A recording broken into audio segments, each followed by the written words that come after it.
Ah, yes, so I've heard. So young, and yet you've already got quite the reputation. Wait, are you Outlanders? Yep, we're travelers who just arrived in Natlan not too long ago. No, I mean, I was aware that you're travelers. It's just no one told me that you're Outlanders. No, the only thing she said is that a new hero had pledged herself to the plan, but we need to forge an ancient name to ensure she'd be able to return safe and sound. And she did mention that it would be quite difficult to forge an ancient name for them, but at the time, I thought she was just commenting on my skills.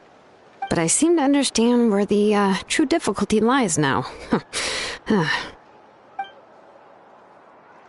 Oh, I wouldn't go that far. I'm used to it, really. I just need a moment to process things. The Pyro Archon's requests are always difficult to fulfill, and we used to argue a lot. Honestly, it's probably for the better that she didn't bring this up at the time. Anyway, I can't argue with her if she isn't here, and it'd be pointless to take my anger out on someone else. But, just because I understand her rationale doesn't make me any less upset. After all, she must have known that forging an ancient name for an Outlander is an impossible task. It's impossible? As you probably know, an ancient name is a symbol of a hero's spirit and glory, which grows even richer and heavier as generations of successors inherit it. We forge ancient names by engraving the heroic deeds of an individual who will become the first hero of that particular name.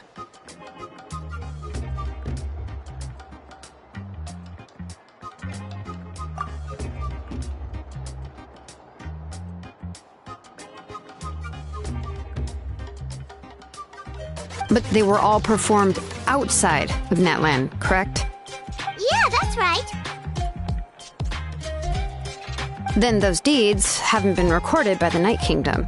To take it one step further, even if you had performed heroic deeds in Natlan, as an Outlander, your actions still wouldn't have been recorded by our lands. Only memories and experiences that have been acknowledged by the Wyab can be used as a basis for an ancient name.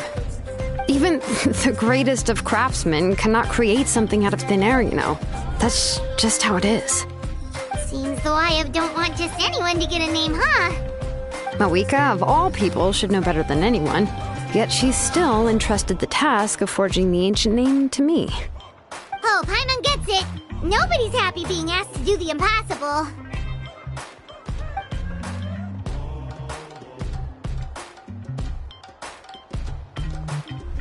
Ugh, don't remind me. Let's just focus on how we can pull this off. How to achieve the impossible. You mean you're already willing to accept the task? Well, what else can I do? What's happened is already done, and it's not like I can outright defy the order of my Archon. If she gave me this order, then she believes the ancient name is an indispensable part of her plan, and that I'll be able to find a way to make it happen. In other words, the order is an affirmation of my abilities. Whoa, not only has she accepted the task, but now she's looking for silver linings?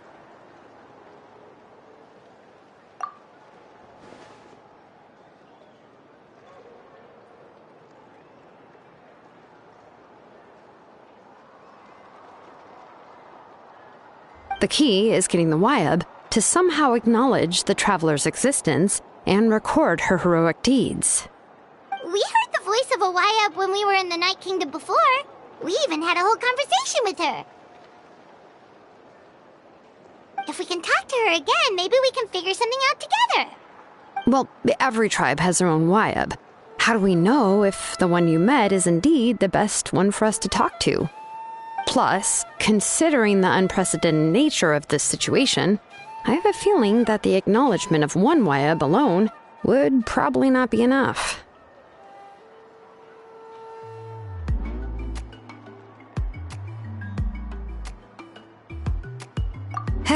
I don't know. That requires a level of knowledge that I do not possess. We need to find a consultant who's an expert on all things Night Kingdom and Wyab. The first person who comes to mind is Seatlali at the Masters of the Nightwind. The one we call Granny Eats Talit. Oh, we've heard that name before. We used her spirit speaker stone to find Kachina's ancient name. A person who can make something like that must be pretty impressive. I'm unsure she'd be able to help. Still, she's older now and quite eccentric. It's hard to even book a meeting with her, given that she's constantly holed up in her room and doesn't like to be disturbed. I've heard that to get her help, you have to be extremely patient with her and know how to keep her spirit up. I hate to break it to you, but... Huh. Why is that? I mean, didn't she already help you before? And you even managed to save Kachina. Well, yeah. At the cost of her spirit speaker stone being split into two.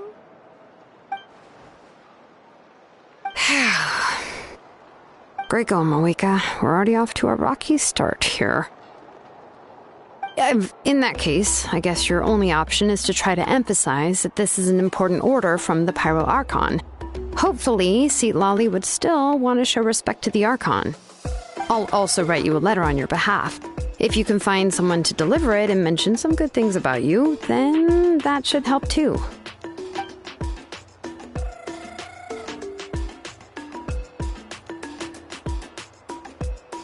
I'm unsure hopes a Hal won't interrupt when he's talking, though. All right, Kanich is a seasoned negotiator.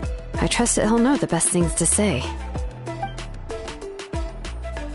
Please just give me a moment to write the letter, and we can meet up near the Statue of the Seven later. Sounds good. We'll take a stroll in the meantime.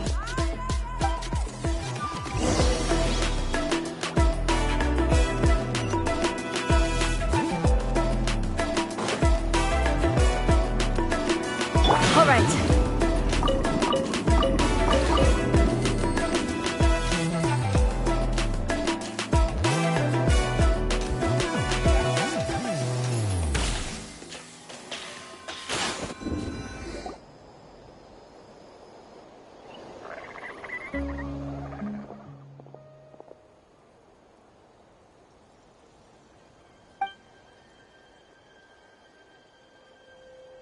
I'm sorry to put this on you, Kanich.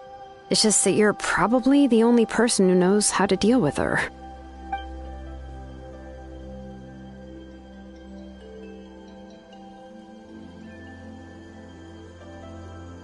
Oh, wait, so Kachina and the Traveler also know about the plan?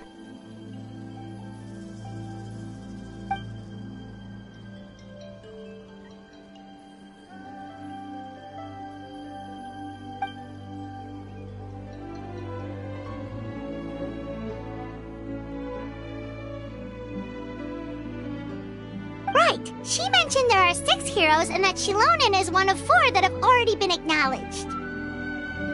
Oh, well, then I suppose there's no need to keep any secrets between us. Having companions walk by your side is perhaps the best solace when facing such a bleak reality.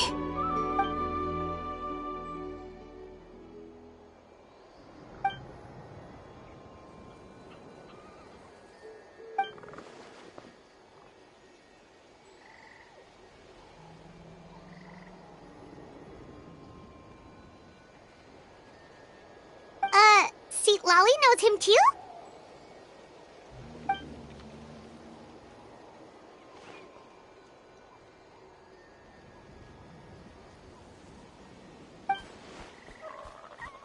Given how the Masters of the Nightwind love to babble about dreams and revelations, they're already a pretty strange bunch to most. I've never met Auroran, but if they consider him the odd one, he's got to be pretty far out there.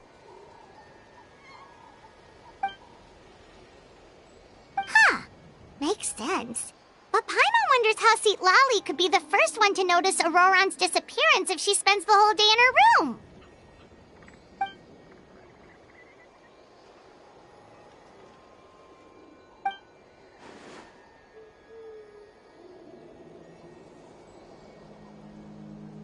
Oh, so if I'm following, you mean we'll help her investigate Auroran and the captain's whereabouts?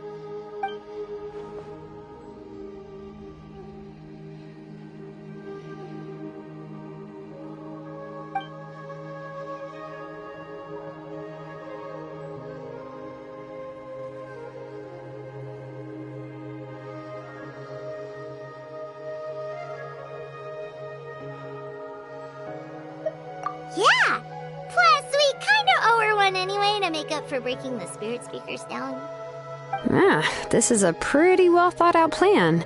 As expected of Molly Poe. Yeah, I'll leave my letter to you. Let's hope Seat Lolly can meet at the stadium in 2 days.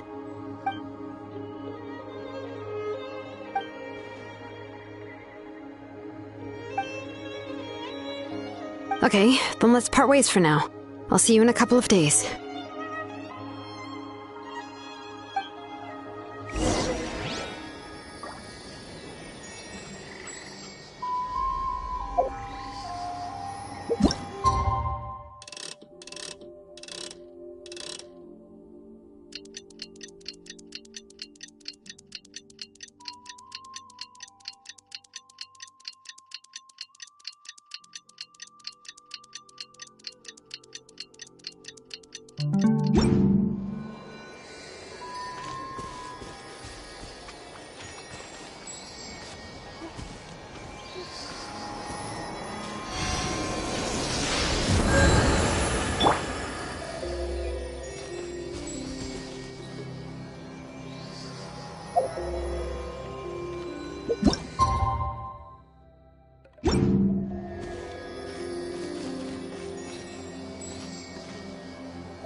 All right.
Oh, it's time to meet up with Xilonen. Let's ask her how things have been going.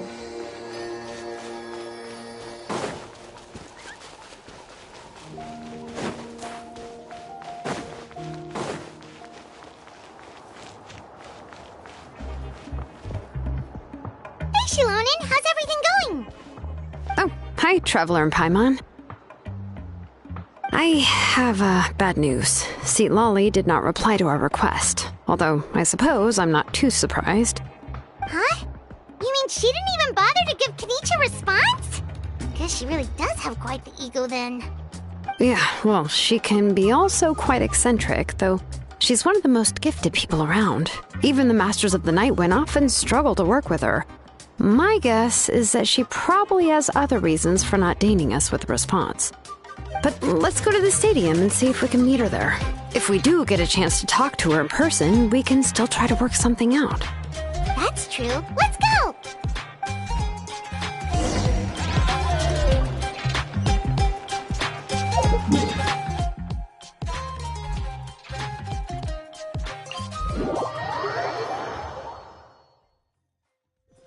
Bring it!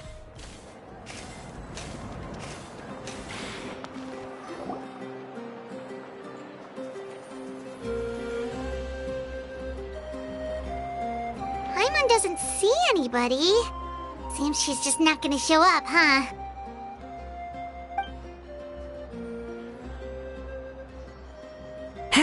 Well, we tried to be as considerate as we could, but she's under no obligation to help. That might be true, but this is still a request from the Pyro Archon, right? Shouldn't the subject always answer the call of their Archon? A subject? Well, if you ask me, I'd say we're all more like friends with the Archon. Yes, Mawika is our leader, but that doesn't mean there's any kind of tall barrier between us and her. The only thing is that she often has very high expectations of us. Huh. So even though she's super powerful, it sounds like she's actually pretty down to earth and easy to get along with. Unlike that old hag Granny Eatstily, right? Does she think she can ignore us just because she's famous? You all talk about her like she's some kind of huge deal, but she didn't even bother to reply to our letter! Seriously, if she didn't want to come, she could at least let us know. If that's what aging does to you, Paimon never wants to get old. Oh, really? So, that's how you see me? Huh? Who's there? Who's talking next to Paimon? Oh, don't mind me. I'm just a disgruntled old hag, right? Come on, relax. I'm sure my bark's worse than my bite. Huh? Seatlali. Wait, you're Seatlali? You're Granny Eatstily? Yes, Granny Eatstly. But emphasis on Eatstly, not Granny. You must know this trope from light novels, surely. They use it all the time. The young man who's actually the oldest person in the room. The girl next door who turns out to be a seasoned veteran. The wise sage who looks like a little kid. Oh, wipe that look off your face! You've seriously never seen an older lady that doesn't look her age? Okay, well, don't go thinking it's a trick either. See? I'm barely wearing any makeup.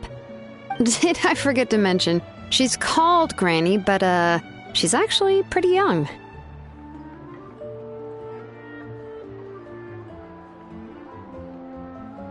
It was an honest mistake. I guess we've just gotten used to it. I'm sorry. So, how old are you actually? What? How dare you? Don't you know it's rude to ask a lady her age? Paimon really didn't mean to offend you, it's just that, your case seems really unique. Oh, Paimon just wanted to apologize, but now she's putting more and more of her foot in her mouth. Really, Paimon just got a little mad since we thought, well, you were gonna leave us out to dry. It was my idea to invite you here, Seatlali. So if you're upset, you can just take it out on me. All right. I was only joking. I didn't mean to chastise anyone. There's really no need to take all this so seriously. If anything, I'm gonna feel awkward if we keep this going. I received Kenichi's letter and was planning to attend this meeting. Since I had already decided to come, I figured there was no need to draft a reply that simply said, "Understood." Besides, just showing up is the most important part. No? But, of course, it's also natural for people to get held up by one thing or another as they're trying to leave the house. It certainly was a bit awkward to see that everyone else had arrived before me. At first, I was thinking of quietly sneaking over, but since you were already here waiting for me, I started to think about how I should phrase my apology, only to hear you all talking smack about me. Anyway, that's the whole story. Honestly, it's not like I owed you an explanation anyway.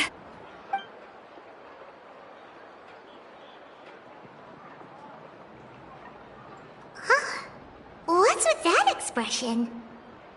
Was she feeling embarrassed just now?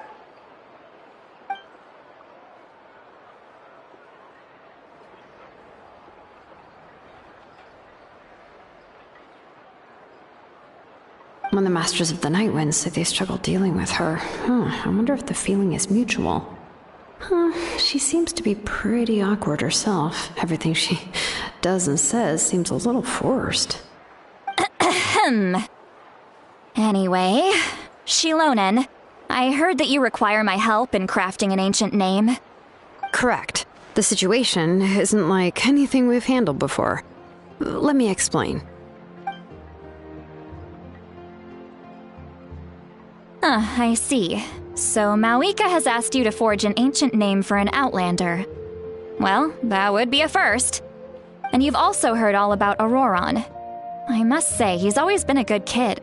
I can't see him joining the Fatui of his own volition. He must have been coerced somehow. Yeah, that's what we came here to ask you. We'll help bring Auroron back if you help us solve the problems of forging the ancient name. What do you think? I suppose I'll just call you Traveler for now. Traveler, come here. Let me take a good look at you.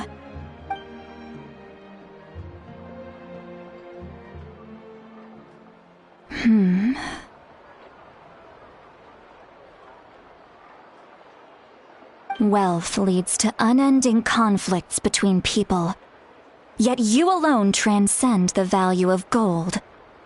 Baleful thunder and wrathful waves bring terror to mortal hearts. Yet, again and again, you've braved them to find new worlds. A weary yet free soul, even the most verdant leaf in the forest, will pray for your happiness and safe passage.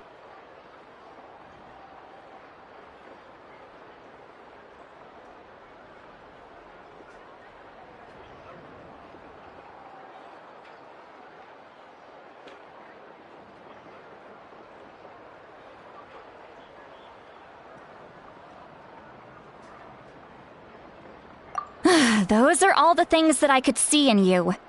You've experienced far more than even most mortals could dream of. You possess the heart of a sincere hero, along with the conviction to lift a torch above your head and walk headlong into the night. Huh? Don't move. There's something here. Huh? What thing? Don't scare Paimon. Is the Traveler gonna be okay? Shoo! That should do it. You've just returned from the Night Kingdom, so some fragments of souls were still stuck to your body. No need to worry.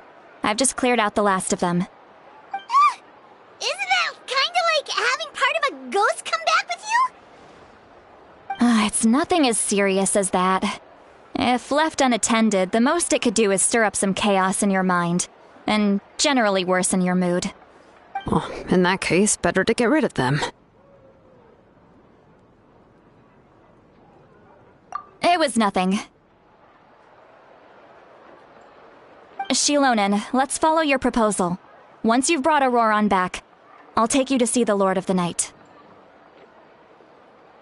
The Lord of the Night? But don't we need to talk to the Wayab of the tribes? Something this important is beyond their jurisdiction. Only the Lord of the Night can decide whether we can grant an ancient name to one who does not hail from our lands. The Lord of the Night is an ancient entity that rules over the entire Night Kingdom, constantly borrowing the power of the sacred flame to combat corrosion from the abyss.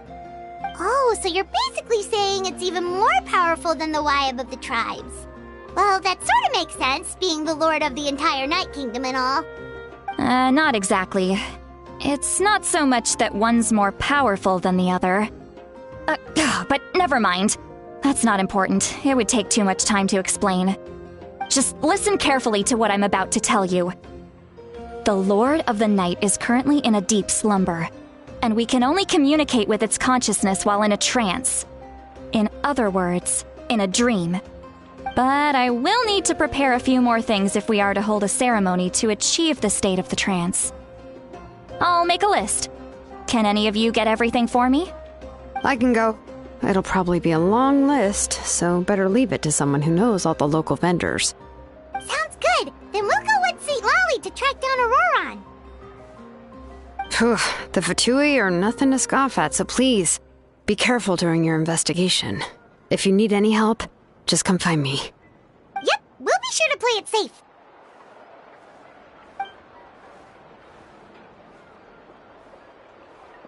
All right, now it's time for us to catch that brat and bring him back. I'm sorry I made you wait earlier. It was actually because I decided to swing by Auroron's place to look for clues. He has always lived alone, and I found a broken jar in his house. There was also something off about his phlogiston aphids, which I assume is because their keeper has been gone for quite some time. And interestingly enough, I saw some slash marks in the house that did not match any of our local weapons. My guess is they were left by Snezhnayan arms. Oh, sounds like the Fatui broke into his house and took him hostage. But why would they kidnap a kid who just spends his days living in the country and raising aphids? He's only in his 20s. What would they want with him? That's not to say that I believe he's totally innocent, of course. Since he's the only one who was kidnapped out of everyone in Natlan, he must have done something to attract their attention.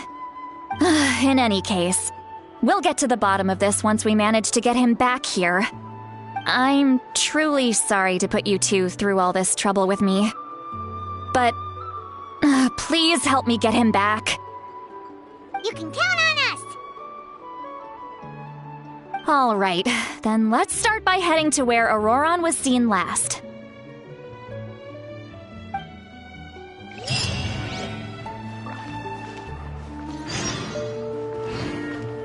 Woohoo!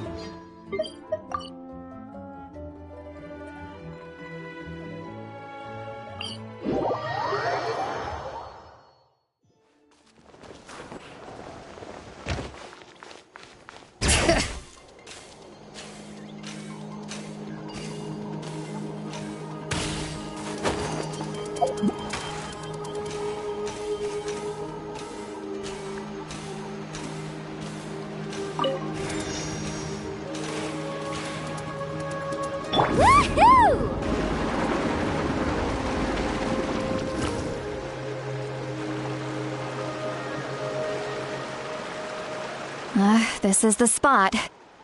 An eyewitness claimed to have seen Auroron speaking to some Fatui soldiers here.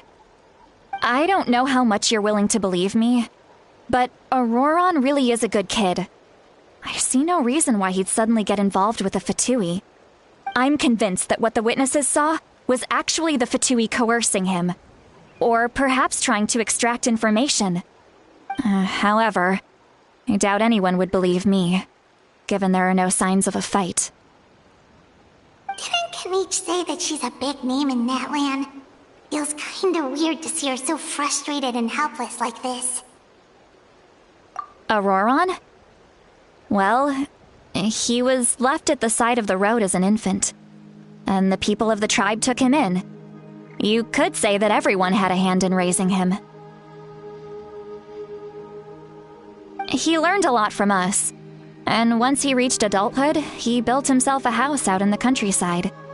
He spends most of his days growing vegetables and raising aphids, living off of what he harvests from the garden. He's always been such a good kid. He would even get his friends to deliver whole bags of fresh produce to my place.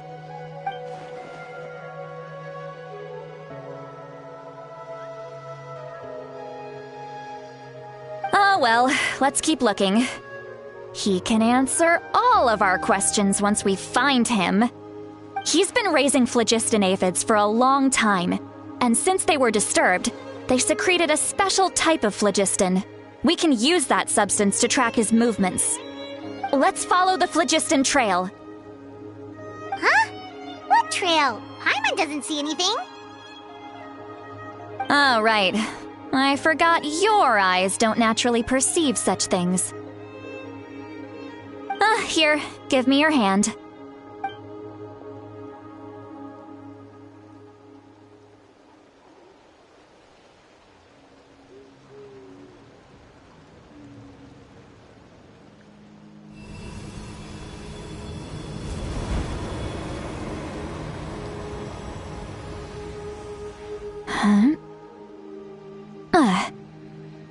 How about now? What do you see?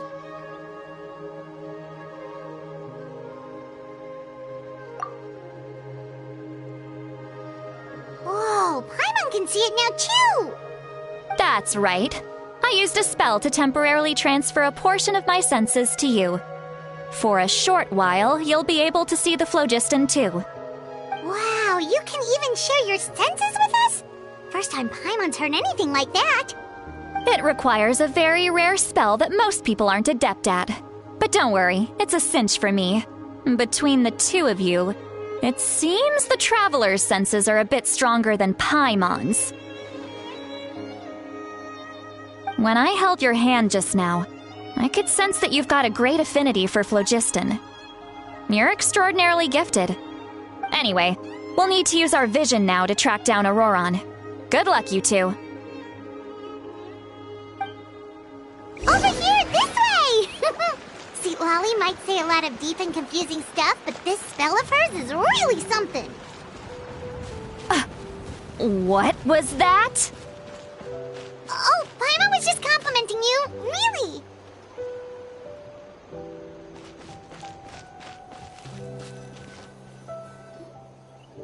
What does she mean by deep and confusing? As far as elderly shamans go, I'd say that I'm already pretty easy to talk to. Is there any other old hag who's as fluent in the language of the youth as me? But is my way of speaking still not trendy enough? I've already tried my best to match their speech patterns. But given the looks on their faces just now, or perhaps I'm still not fashionable enough?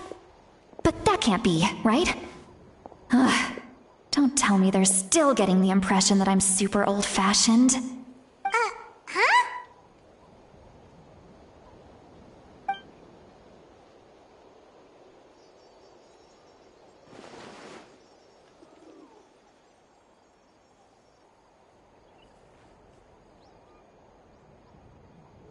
Was that Seat Lolly's voice?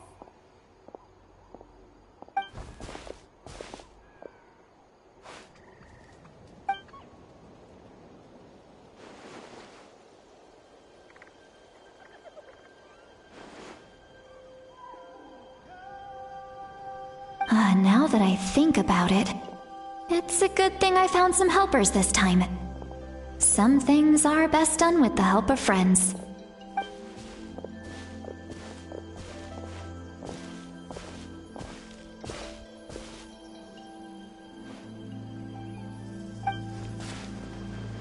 Oh?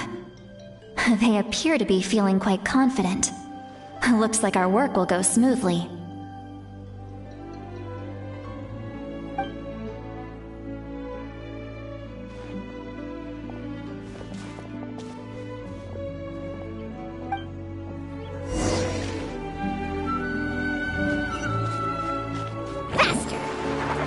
Looks like there's a new camp over there!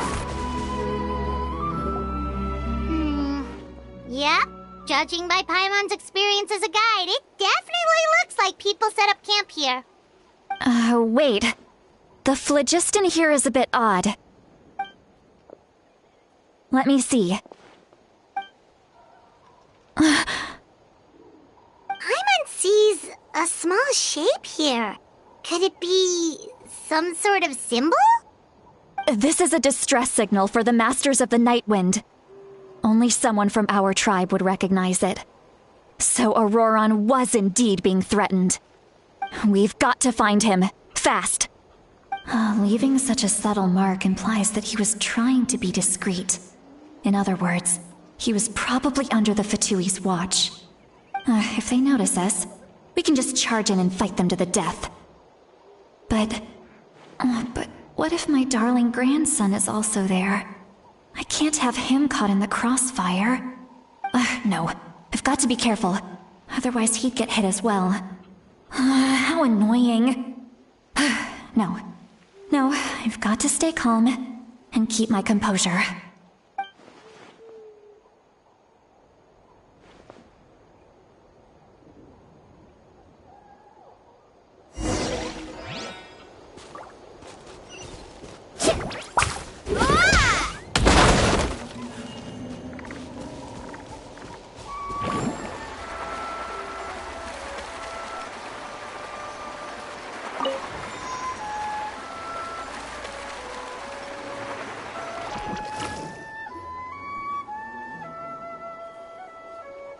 There are traces of people staying here, too! Wait a second. The phlogiston around here is jumbled up. I can also smell a mix of elements in the air. Pyro, electro, and some other elements as well. Kaniche told us that you were super amazing. No wonder you can sense so many more things than us.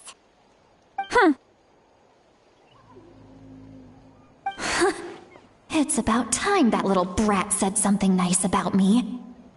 There are signs of a struggle here. Judging from what's left on the scene, there must have been a fight. But after that, the factions seem to have gone their separate ways. Both the phlogiston and the elemental traces in the air support that. Do you still remember the little mark we found before? Paimon's thinking, what if Auroron wanted to leave another distress signal, but was caught by the Fatui?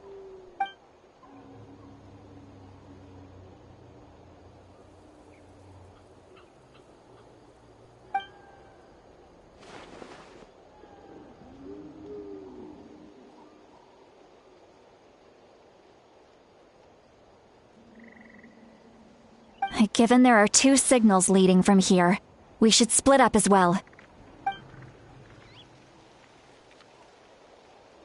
I'll take this direction, and leave the other one to you.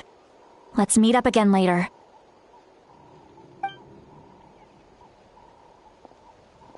Auroron! What the heck were you doing? It's one thing to trouble me, but now I had to bring other people into this as well. You little brat. And off she goes! Traveler, did you hear all of that as well? Once Seatlolly left, that voice went away as well. Paimon even tried calling her name inside Paimon's head, but there was no response. So you were thinking the same thing! Paimon also thought that if we could hear what she was thinking, then she could probably also hear what we were thinking in our heads. She did say that she was quite adept at this spell, and it doesn't sound like she's had any trouble with it in the past. Huh, maybe we're a special case and can hear her thoughts as a side effect. If you think about it, she's really got a lively inner world. It paints quite a different picture from Paimon's first impression of her.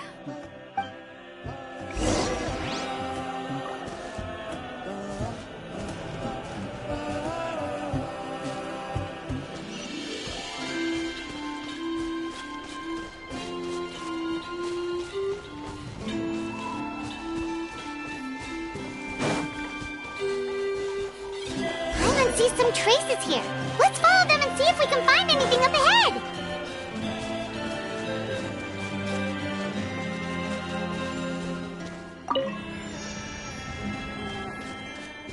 Let's ride!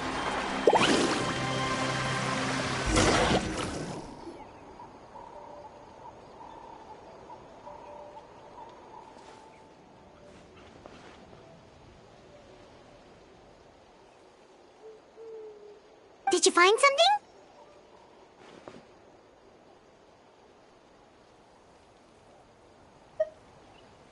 Huh. So we can't tell where Auroron might have gone from here. That's weird. The phlogiston trail suddenly stops. We can't make anything of these footprints either. But he can't have just evaporated into thin air, right?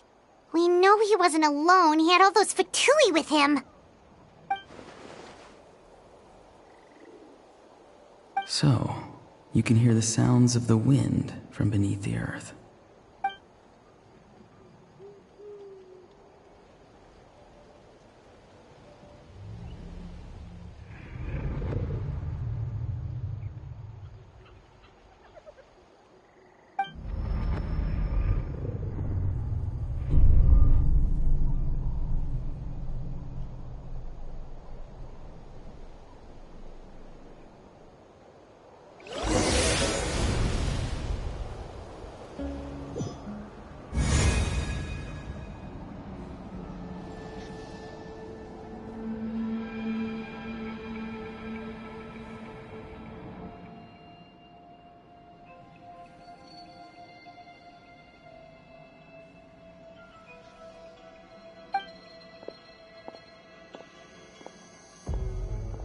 I'm very sorry, but please do not move. I have no desire to hurt you. I apologize that our first meeting has to take place like this. It's just that you're much like one of those animals with ears that perk up as soon as it senses danger in their environment. And given your combat proficiency, I would not have been able to gain an advantage over you if you were anywhere else in the world. However, you're now in the Night Kingdom, a familiar domain to the Masters of the Night Wind. Hello, traveler.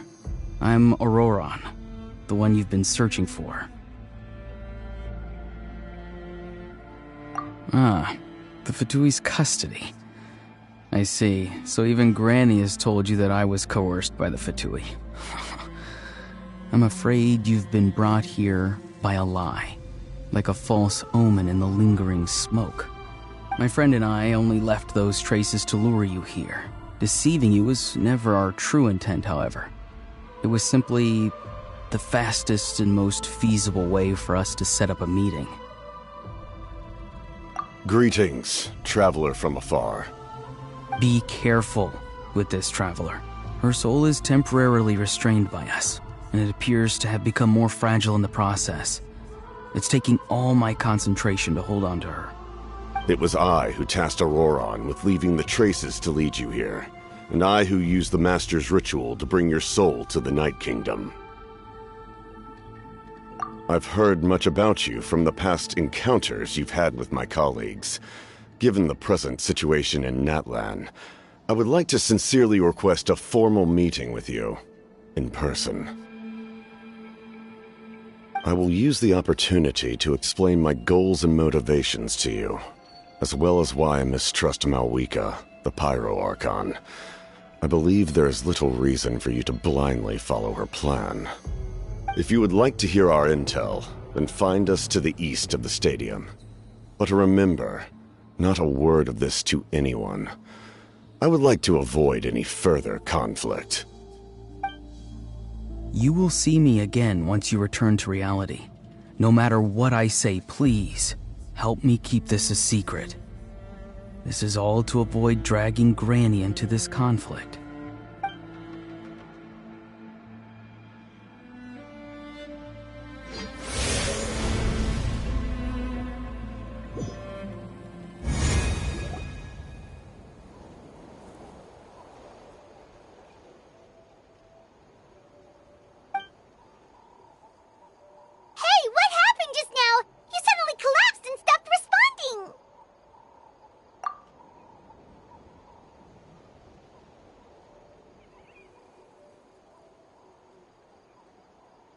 Hey, why are you sitting on the ground? Are you okay? See, Lolly! She froze for a moment and then just collapsed to the ground! Could it have been those leftover remnants from the Night Kingdom? Do you have any itches or pain anywhere? Don't worry. We can take a short break. Sorry, I know I asked for your help. But had I known you were feeling unwell, I wouldn't have taken you on this trip with me.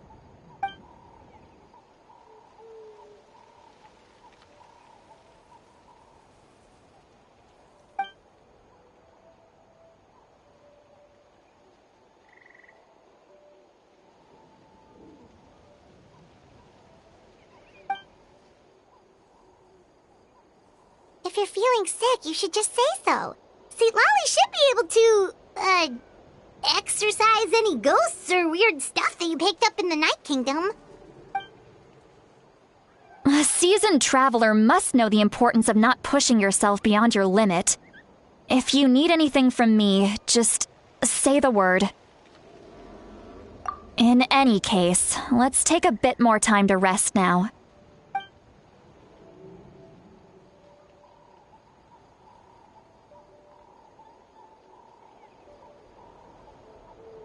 Need to be more careful next time. Feeling better yet, traveler? All right, let's get ready.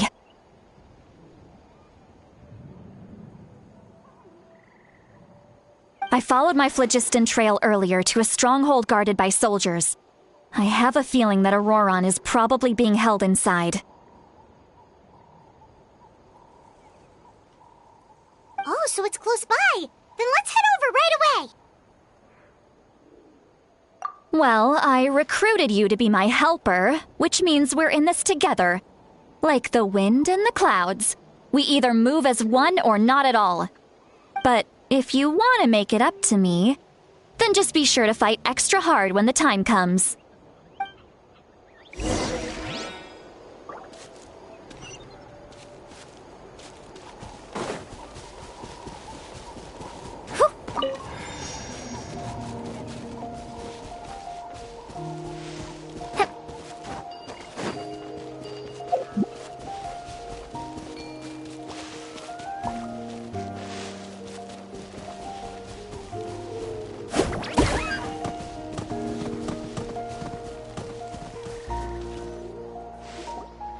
Look over there.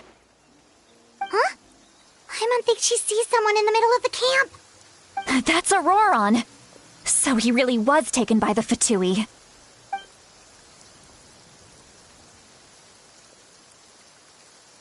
All right, we'll take the lead.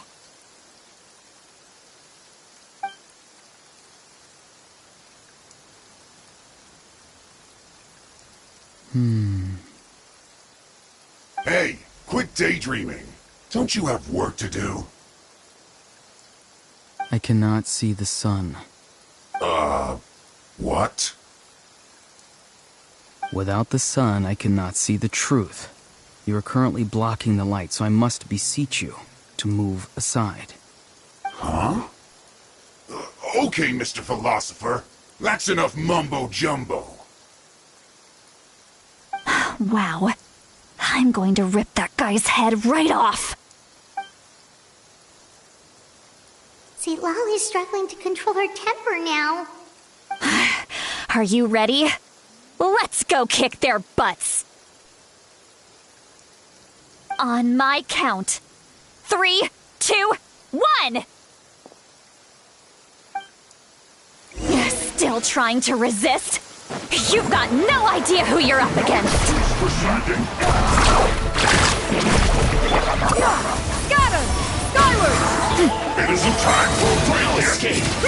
Make way for the adept!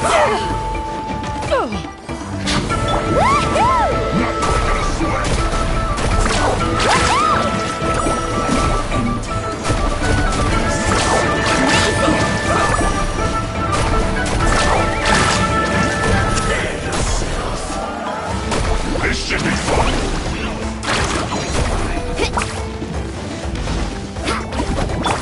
Let the mountain face boil!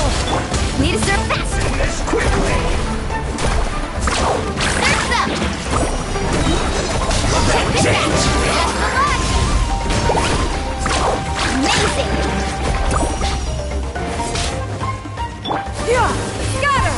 Skyward! I got him cornered!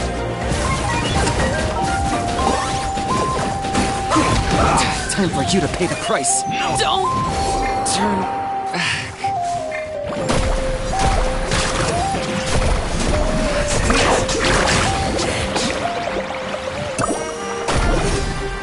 Almost. Off we go. No one fights alone.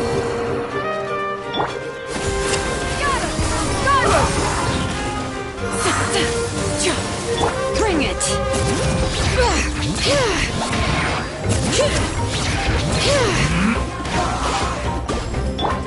Locked up!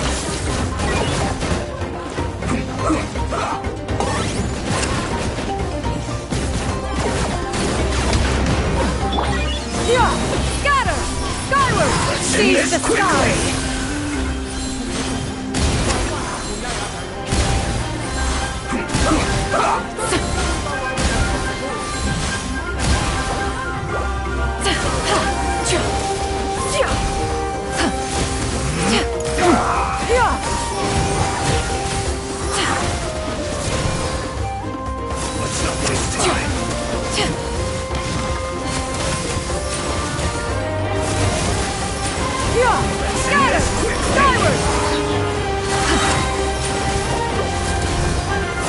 Stray cloud converge!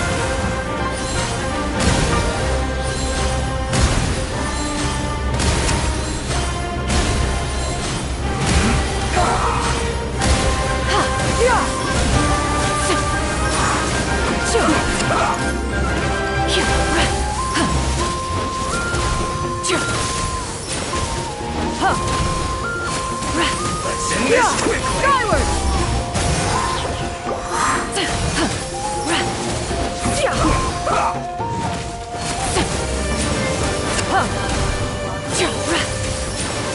Hear the echoes of the valley!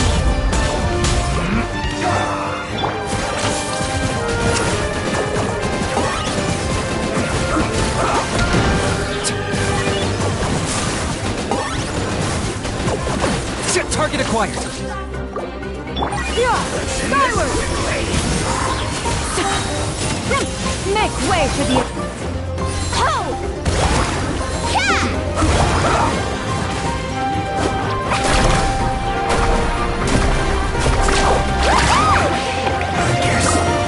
This is it! Now, the warrior king!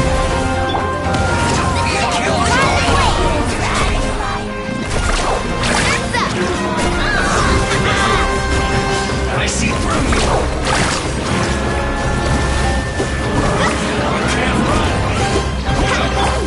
Skyward! Scatter! Killjoy! We've only just begun! You need to hurry up, can't run! This one's well done!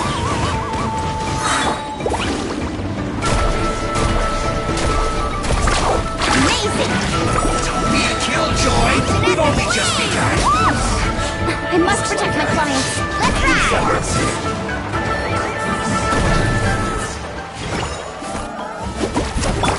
Stray clouds converge!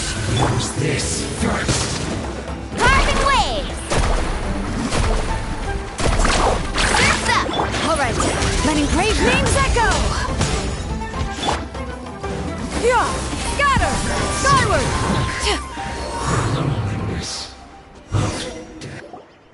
Auroron! Granny! Paimon knows she's called Granny Eatsley, but it's still kind of weird hearing someone actually call her Granny. And greetings to you too, other Granny. What did you just call her? Granny. Is that not right? You are Granny's friend, are you not? You seem to be approximately the same age as her, so I figured you're also a Granny. How many times have I told you? It doesn't work like that. There are a lot of people who look about the same age as me. You can't go around calling everyone Gramps or Granny. Oh, wait. He's not a child, is he? Don't tell Paimon he's one of those people who look like an adult but are actually only 8 or 9 years old. Oh, your words have pierced my heart like a thorned vine. Given how hard those thorns are to remove, I may just need to find a pair of tweezers. Why are you so upset? You can just say yes or no. Of course I'm not a child. It's just Granny always taught me to show gratitude where it's due. And since the Masters of the Night Wind raised me collectively, I basically see everyone above a certain age as an elder I should look up to.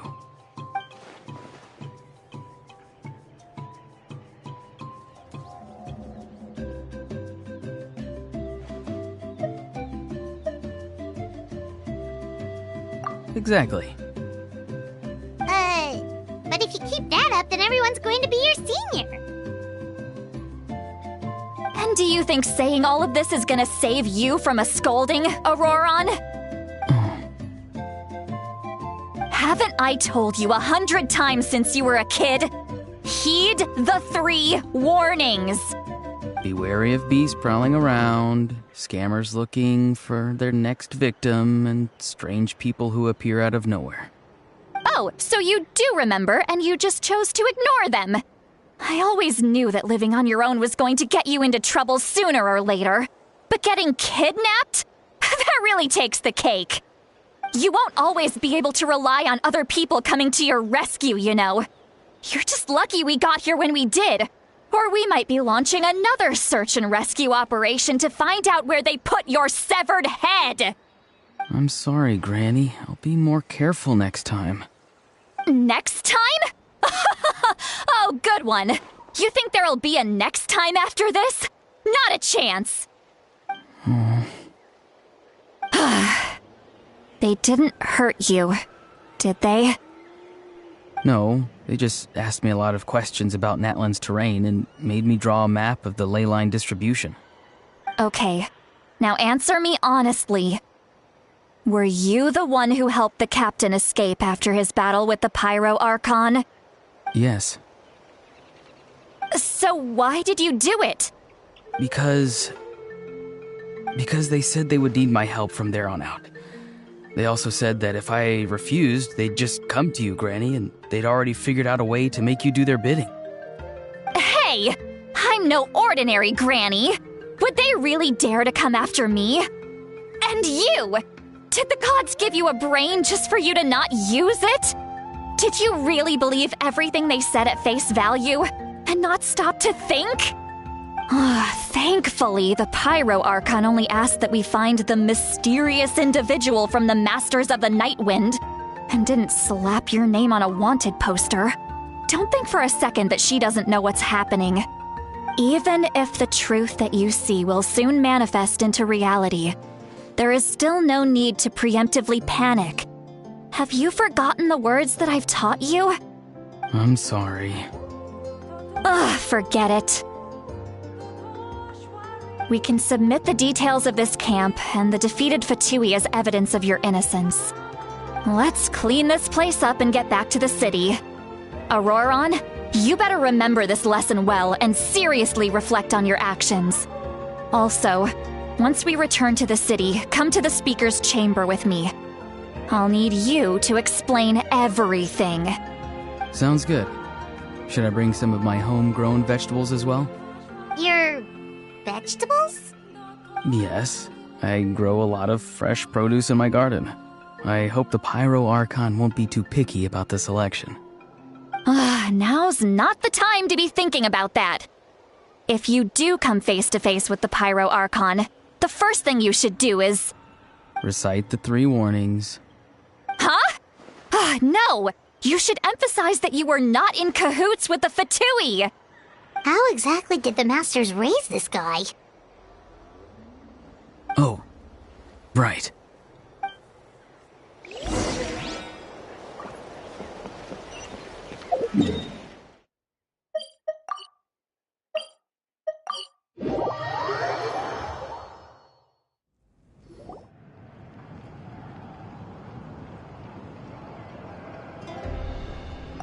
I see.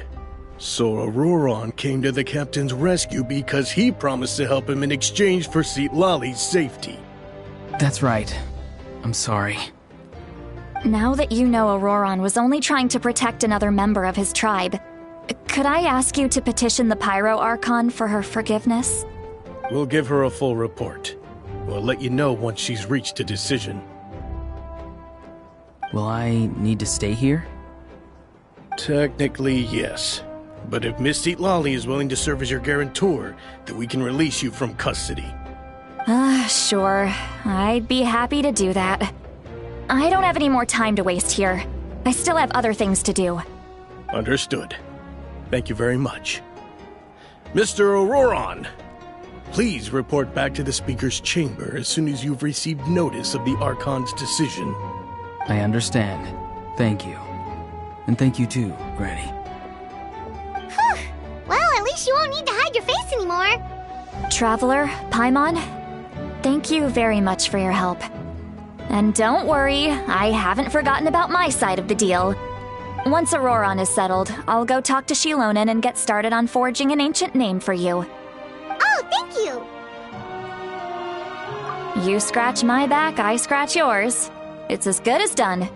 You can just go twiddle your thumbs or something while you wait for the good news. Bye for now. Come with me, Auroron. We've got to find you a place to stay for the night. Goodbye, Other Granny.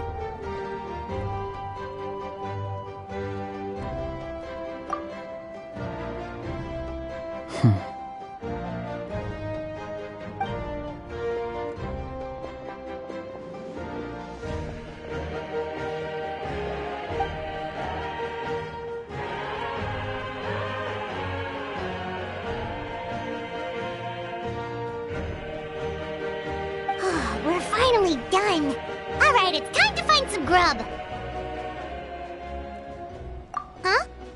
it, Traveler.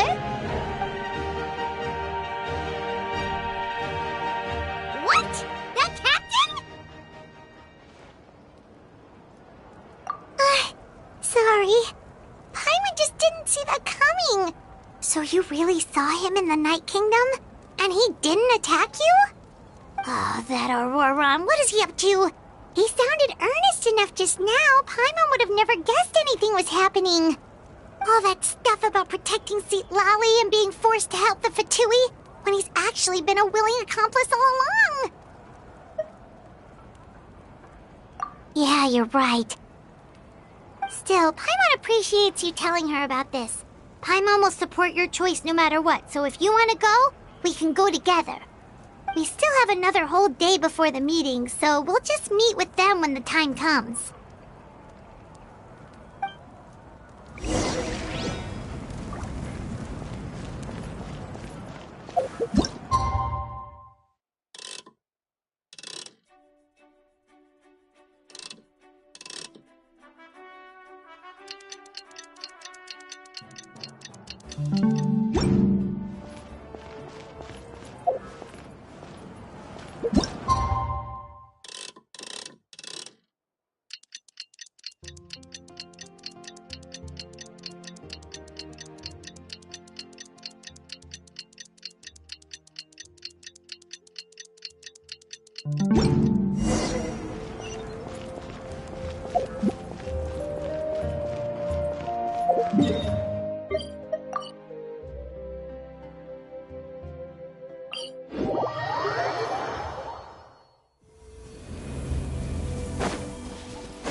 All right.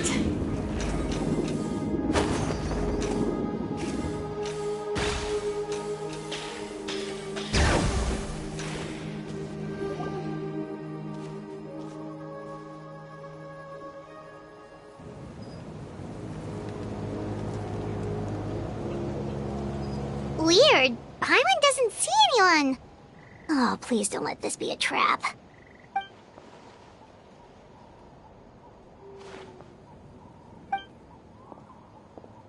What was that? Good evening. Nice to see you again. It's you. You shouldn't pop up from behind people like that. What are you, a ghost? I'm terribly sorry. It's just a force of habit. And what's with you apologizing all the time? You sound so polite and honest, but you're actually doing shady stuff behind people's backs. You're right. Granny tells me that too. Huh. Come to think of it, you remind me of her. Sometimes you two sound really similar, you know. Oh, so you're gonna call Paimon Granny too now? Well, I could.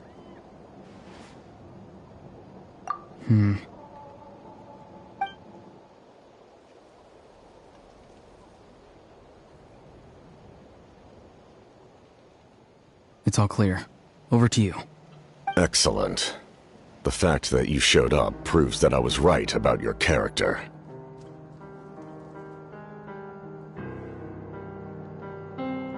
Yet, there's been a lot of talk about you. Child told me that you're passionate about the unknown and willing to take risks. Rather than facing you as an enemy, I would much prefer to bring you to my side. If we allow the current state of things to continue, we will inevitably clash, and that's a scenario that I'd very much like to avoid. I've long heard of your exploits across the nations. Though you have crossed swords with my colleagues many times, I know that you are by no means an unreasonable person. And once you've learned the truth that the Pyro Archon Malwika would never willingly share with you, you may just find it in your heart to consider my proposal. I assume you've already been informed of the Pyro Archon's plan. In order to defeat the Abyss and save Natlan, she still needs 2 more heroes to appear. Wait, how did you know that? Never mind. Guess that's not important now. I've long kept a close eye on her plan. To be frank, it's an exceedingly risky plan. Will the heroes really appear? And even if they come to her, will their power be enough to drive the Abyss back? If any part of the plan goes awry, all of Natlan, even all of Teyvat, will pay for her mistakes. Now, you may have been led to believe that this is the only plan available to her. But what if I told you she's had another emergency plan all along, the details of which she has chosen to keep hidden from you? An emergency plan? Yes. A way to keep Natlan intact, even if her original plan fails. But given the painful cost of its execution, she has chosen to keep it as a mere backup plan.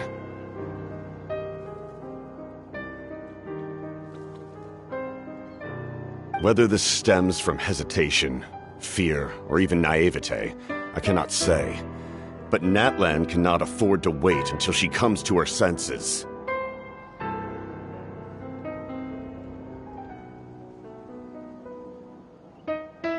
My fear is that given the enormity of the decision, she will be reluctant to confront the dire reality we face until it is too late.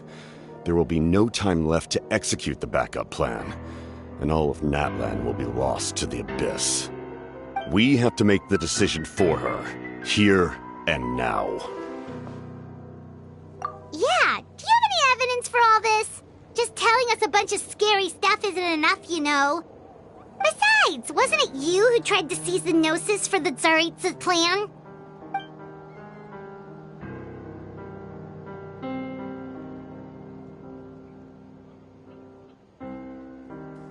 I knew you'd be clever enough to see. That's right. I did not seek the Gnosis for the Tsaritsa. Since I was defeated in battle, I must put to rest my thoughts about the Gnosis.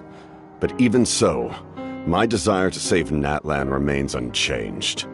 And now, I have found a new way to solve the crisis. We can implement it immediately if we reach an agreement. Someone's here. Huh? The captain disappeared!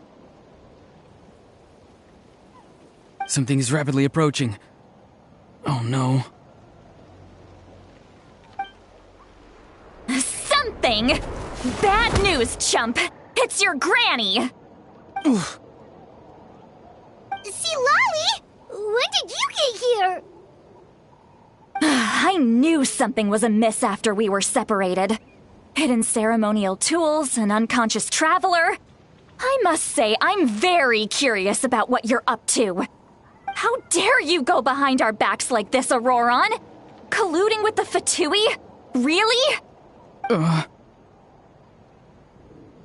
Oh, here we go again. Cat got your tongue, huh? You really think you can avoid a scolding just by staying quiet? I'm not trying to avoid anything. Oh, and now you're talking back. Well, go on then. Explain yourself. What the heck are you up to? I'm sorry, Granny. I feel so guilty. You! That's it! Where are my tools? I swear if I don't teach you a lesson right here and now, I'll... Wait, see, Lolly! Please, calm down. We, still learned a lot of info, didn't we? Like the fact that the captain isn't trying to seize the Gnosis anymore. So, maybe just save the scolding for later, okay?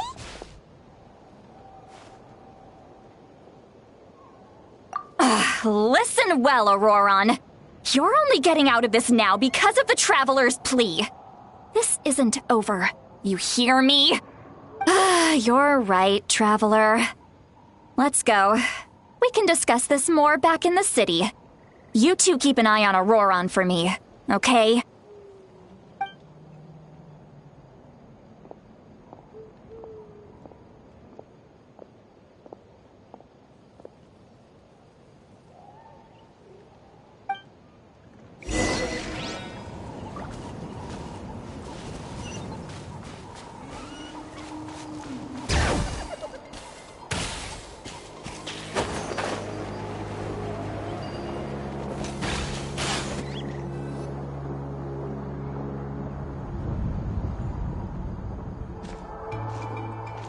In all my years, I've never had a child cause me so much grief. Do you seriously not see what's at stake here? You've got a head on your shoulders, Auroron. Use it! Why did you help the captain? And I want the truth this time. No answer? Think you're being smart? Then let me ask a different question. What does the captain want? What is his purpose in Natlan? Really? You're just going to stonewall me?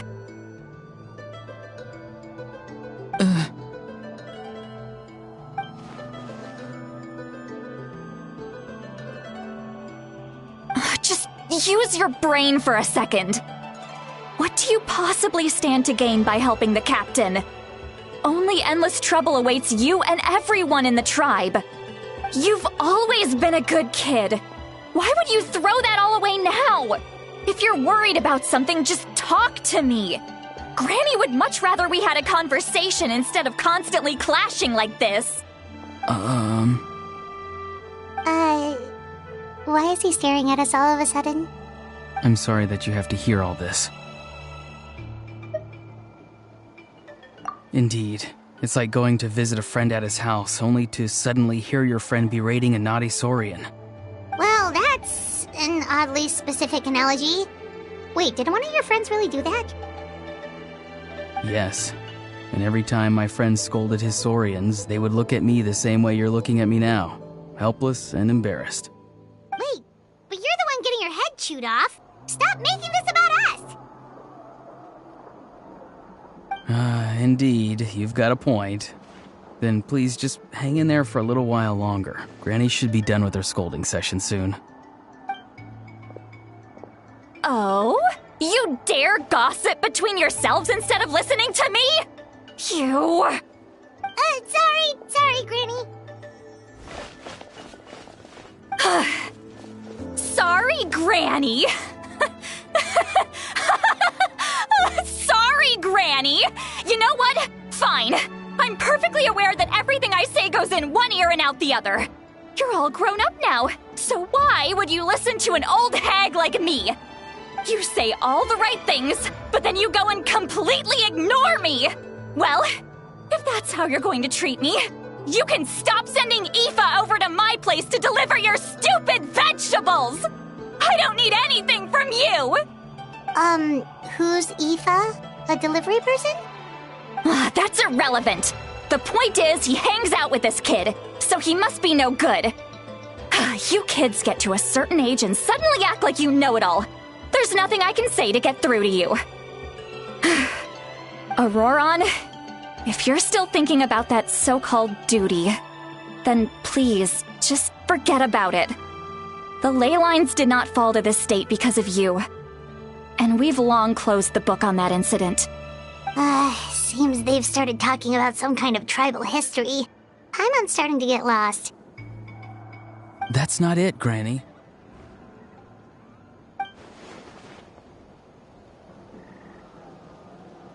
I know you tend to get down on yourself when you're upset, but I can tell I really hurt you this time.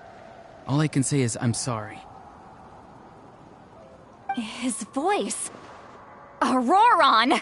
Where have you gone?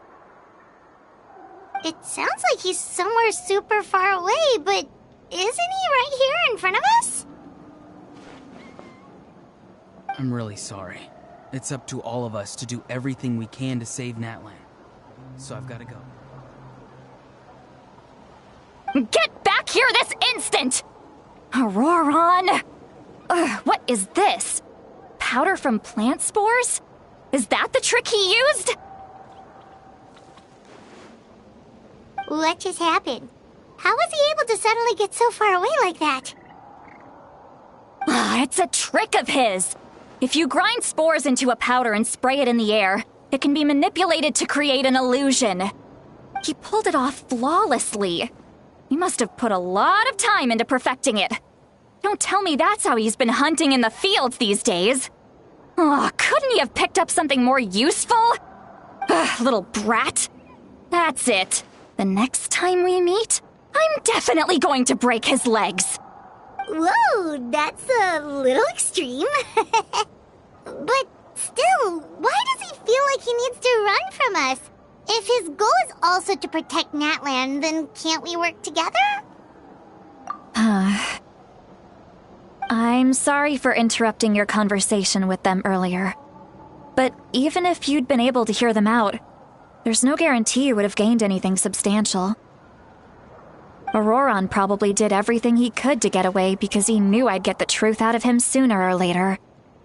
Ah, that brat. I swear.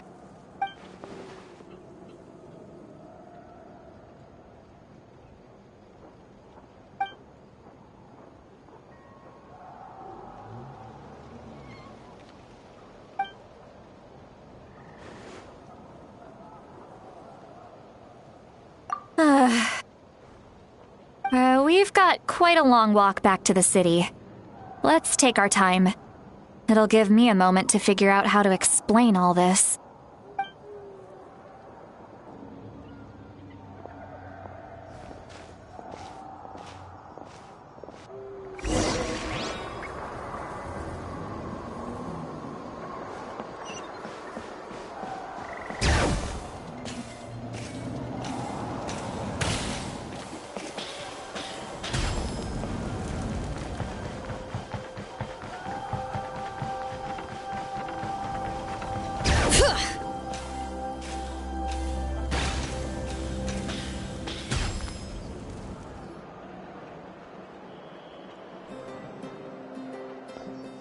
Do you two have some time? Feeling hungry? How about we get something to eat? Oh, right. It's been a while since we last ate. Now that we can relax, Paimon just realized how hungry she is. Then let's go. We can find somewhere to sit down and talk. Food and drinks are on me.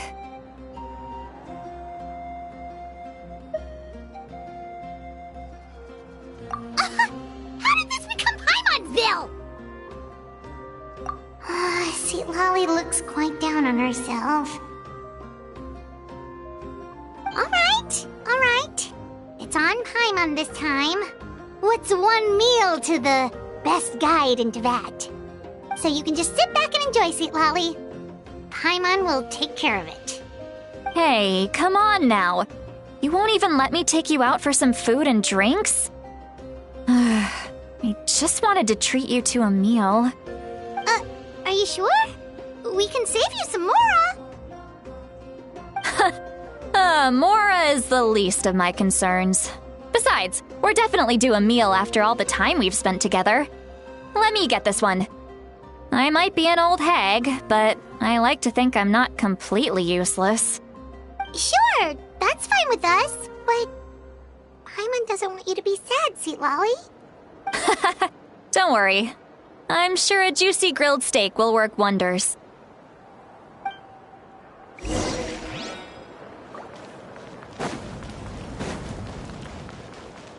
Bring it!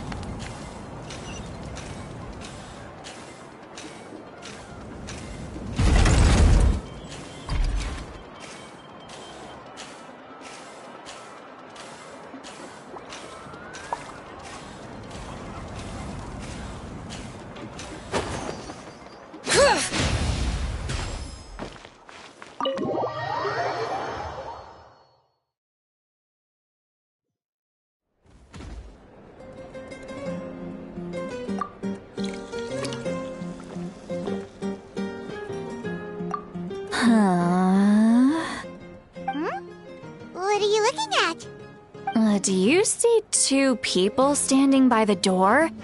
They look like spitting images of each other. Are they twins?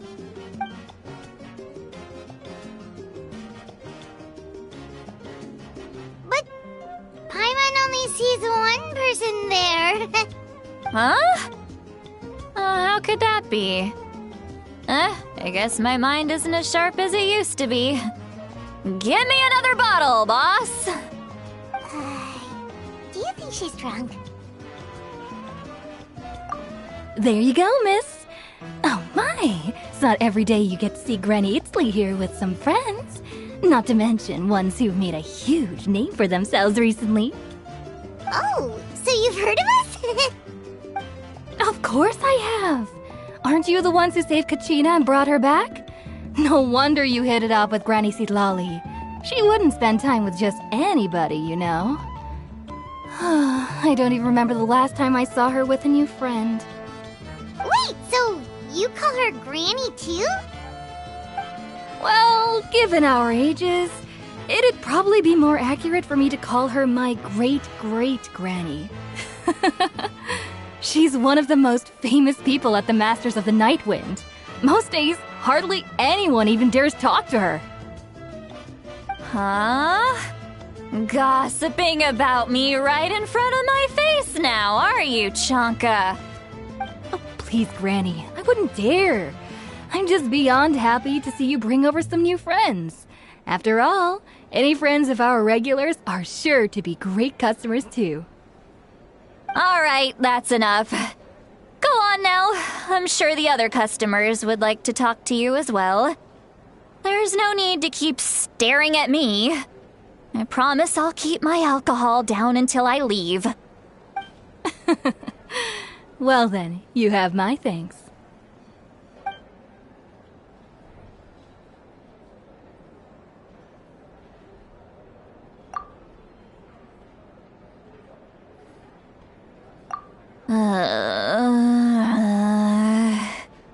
Citlali? Citlali? Who's that? You got some gall calling me by my first name. Let me guess. You want to test your skills against Granny Eatsley, don't ya? Are you still with us, Citlali? You're kinda talking to no one. You chumps come around here, picking fights with me? Well, you know what happens next. You lose, and then run off home to tell everyone about how I'm this big scary bully. It's always the same story.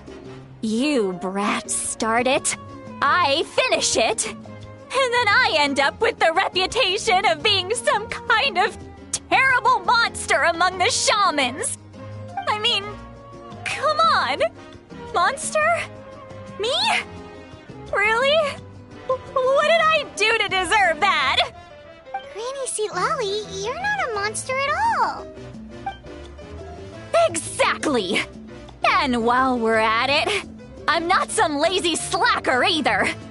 Between meditation, advising the chief, and speaking with the Wyab, I actually have a pretty packed schedule, you know.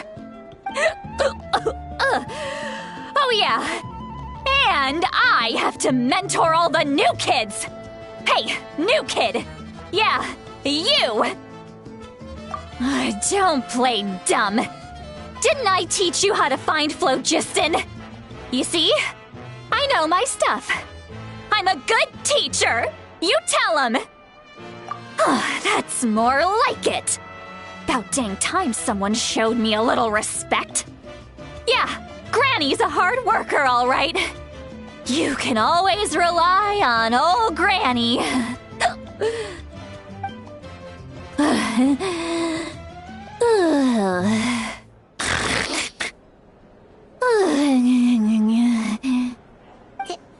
Did she just fall asleep with her eyes open? Oh, jeez. Behind this pitch-black curtain, a chapter of hatred reveals itself. Behind the smoke. The lingering smoke. She's meditating again. She does this whenever she's had a few too many drinks. Her mind's actually racing at this point. It's quite the opposite of sleep. Is this another specialty of the Masters of the Nightwind?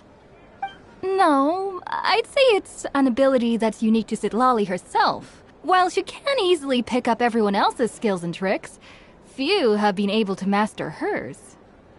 Warning, warning. Red, the color of danger, has now arisen within that pair of eyes. Huh? Traveler? Paimon? What's wrong? I'm gonna hurl. Hang on, just keep it in. Phew. was a close one. You had Paimon worried. Paimon really thought you were about to barf all over the table just now. How embarrassing. I'm sorry you had to see me like that. That's never happened before, I swear. I've never thrown up, not once. Are you feeling okay? Want to take a quick walk and get some fresh air?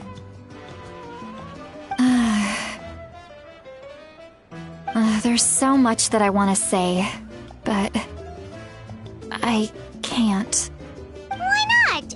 Of course you can. Just say whatever's on your mind. Please, Paimon. It's not as simple as you think. We've only known each other for a few days, right? What would you think of me if I were to start dumping all of my complaints on you after we've only just met? Oh, Paimon gets it. You're hoping that we wouldn't think less of you no matter what you're about to say. No, that wasn't my point at all! Seriously, don't you youngsters know anything about shame? I'm talking about shame! I've lived all these years and still can't get rid of it! Surely, you know the feeling too?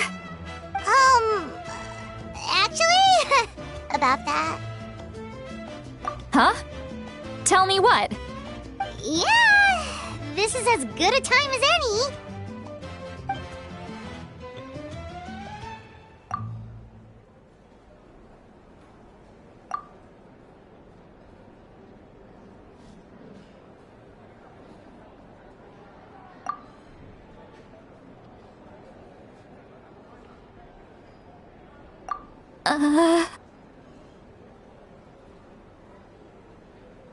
So, you heard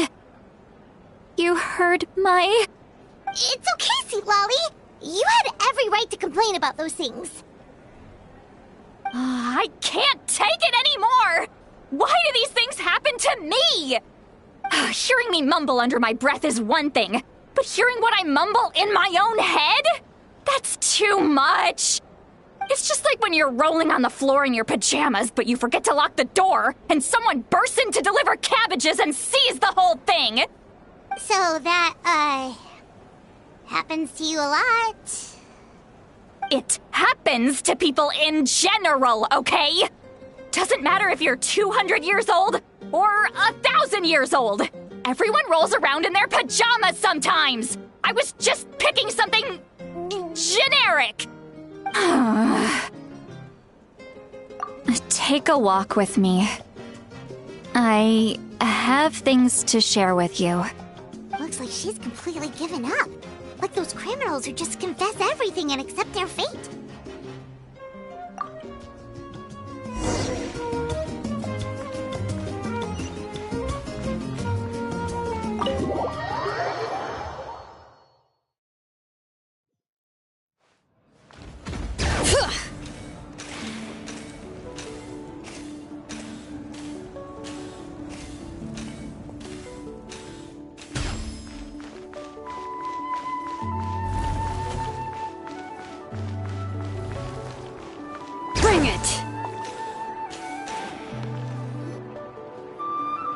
Well, great view, right?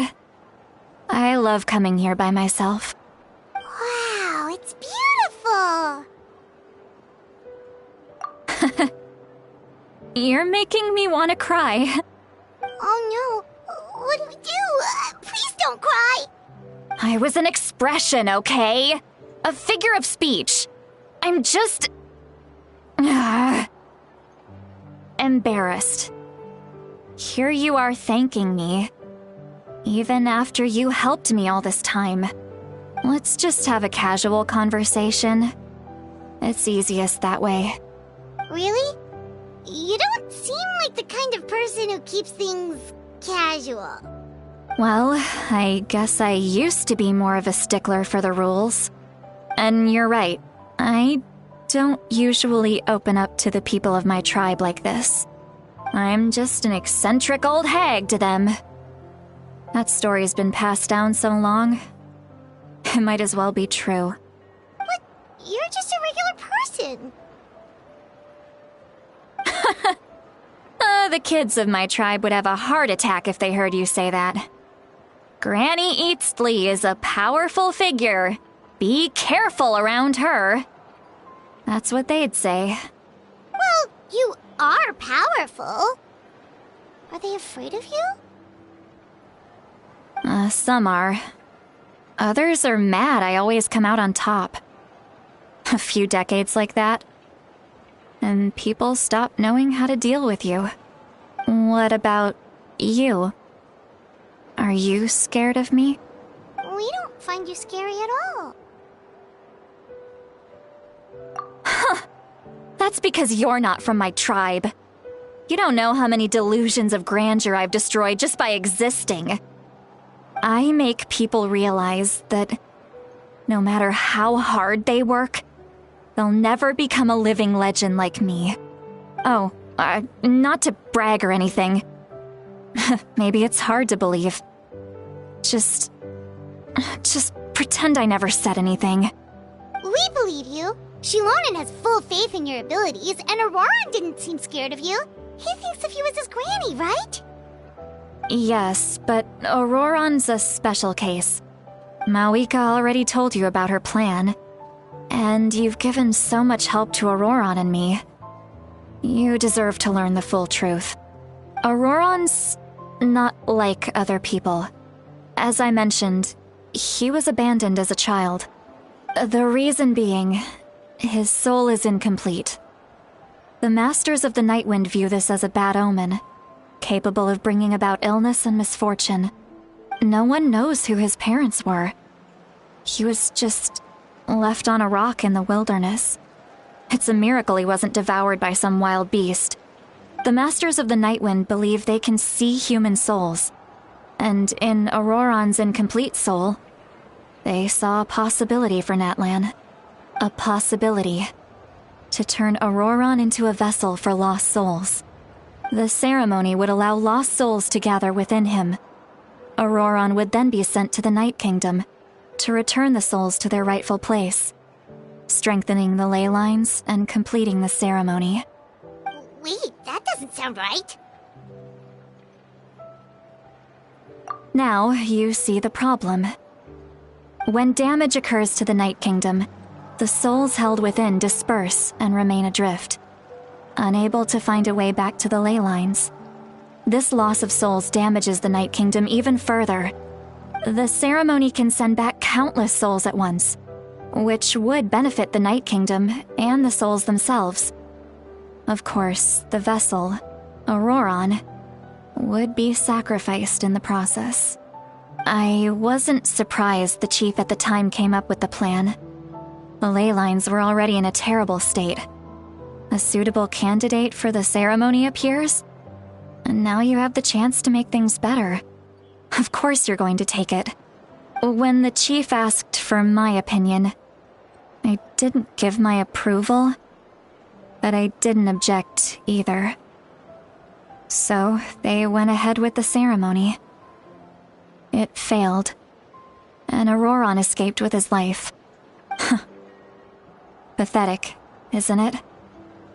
By not objecting, I basically gave them the go-ahead.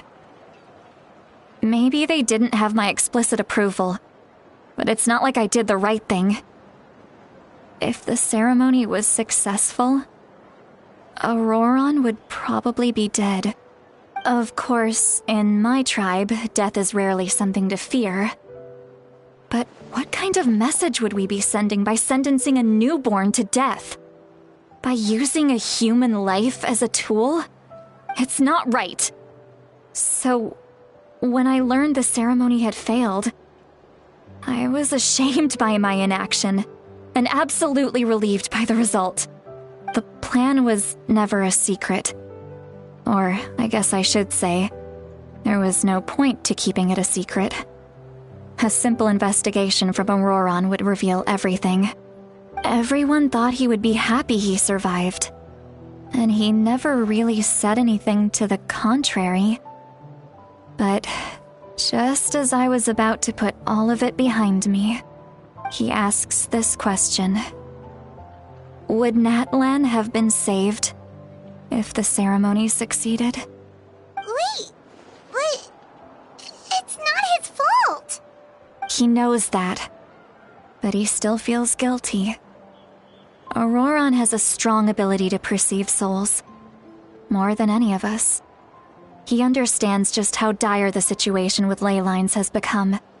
Maybe he chose to work with the Fatui because he still thinks he owes a debt to Natlan. I can only imagine what they told him. Traveler, didn't the captain say he found a way to solve the crisis? Maybe that's what brought Auroron into this. Anyway, we can't just let things go on like this. We have to convince him to come back! You don't look so good, Sweet Lolly. Maybe you should head back and get some sleep.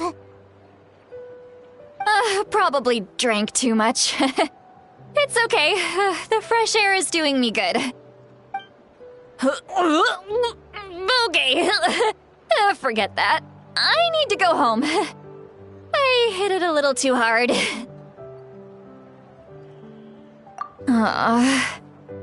You've helped me so much already. How do I even begin to thank you? Hey, we're friends, aren't we? Besides, you already said you owe us a favor, so you don't need to worry about us. Good point. Well, I'll go home and get some sleep. We can figure out our next move in the morning.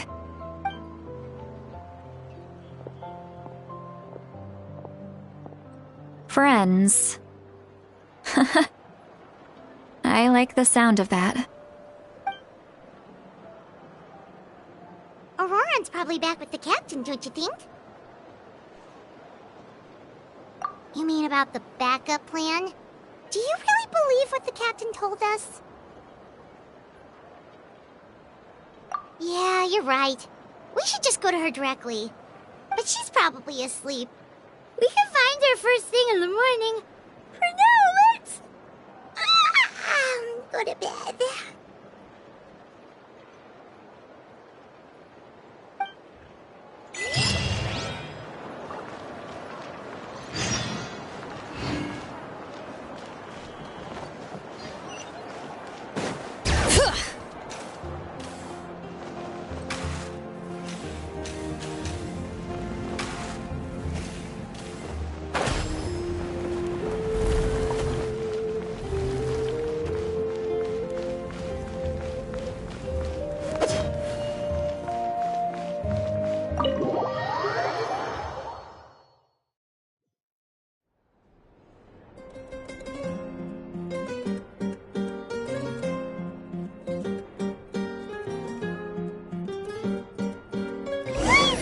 Noisy outside. Paimon still half asleep. Well, guess we should see what's going on.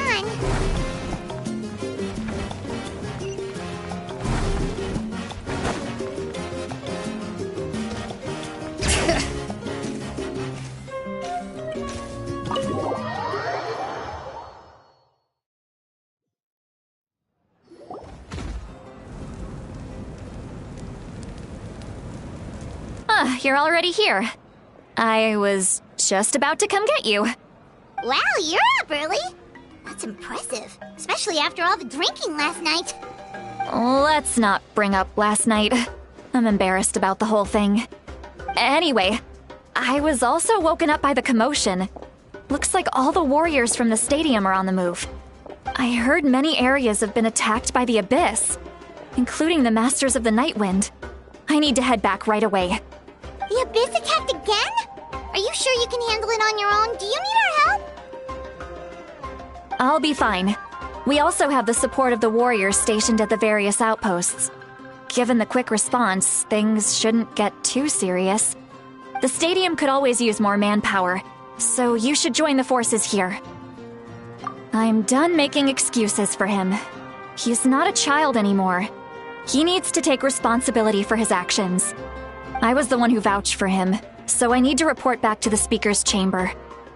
I'll accept however they choose to handle the situation. But I should be able to convince them to let me go back to my tribe first to deal with the attack. As for the ancient name, once we handle this crisis, I'll talk to Xilonen right away. Don't worry. I never forget a promise to a friend. Thank you. All right, I need to start heading back. She left in a hurry. The situation must be really serious. Oh, looks like a lot of people are heading to the stadium. Let's see what's going on.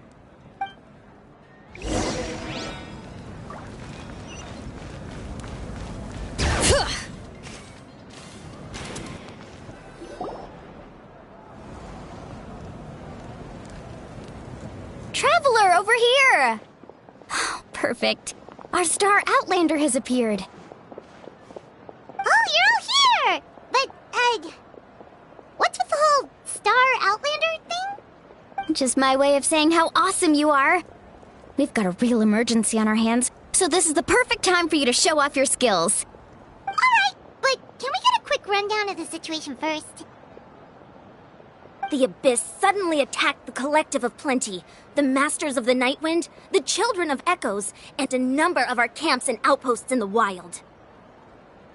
Yes, and the attacks are increasing in frequency. The tribes have plenty of defenses, so they're safe for now, but I can't say the same for the adventurers and merchants stuck in the wild. Chaska and I have been searching for survivors and treating the wounded. We just got back, but we need to head out again soon. I plan on heading back to the Collective of Plenty, just in case my tribe needs me. What about you, Mualani? Where are you gonna go? I'll go help the Children of Echoes. They're the closest, so I can start fighting right away. What about you guys? We could go together. Yeah, that does sound important. No worries. Just leave the Children of Echoes to us. Who knows? Maybe yours truly will have the Abyss on the run by the time you're finished. That would be pretty great, actually. I hope my tribe gets through okay. It'll be fine. Your tribe doesn't do all that bodybuilding for nothing. Let's part ways here for now. And most importantly, be careful, everyone. Oh, and some of us need to avoid getting contaminated by dangerous-looking substances. That will make my job a lot easier. Koichi, do we really have to do this now? It's alright. She's just looking out for everyone. Alright, let's hurry up and talk to the Pyro Archon so we can help the others.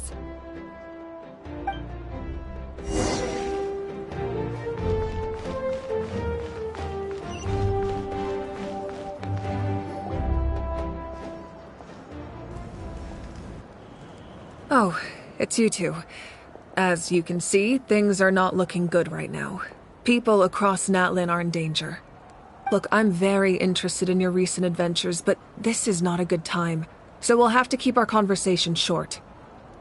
That's alright, we're also in a hurry. We're gonna go help the Children of Echoes after this. What?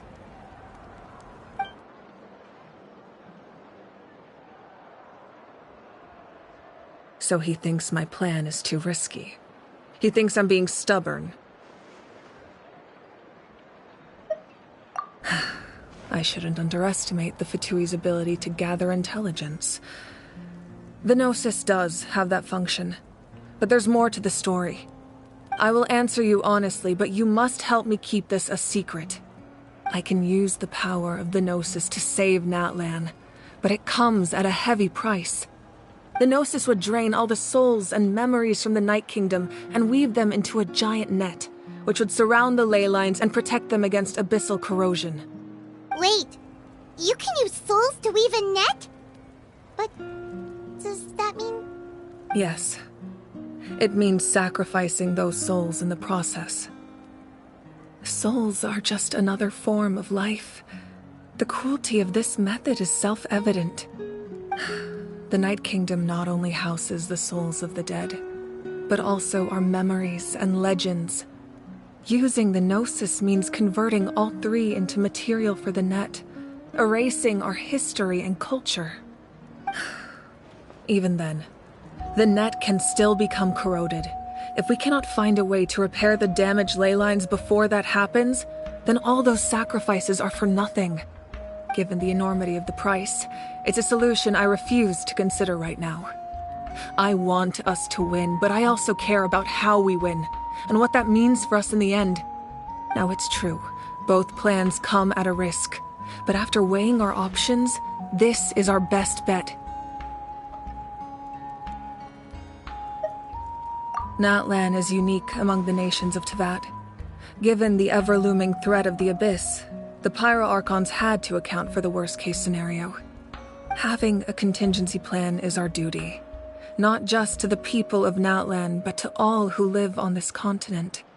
Still, this has always been a well-kept secret.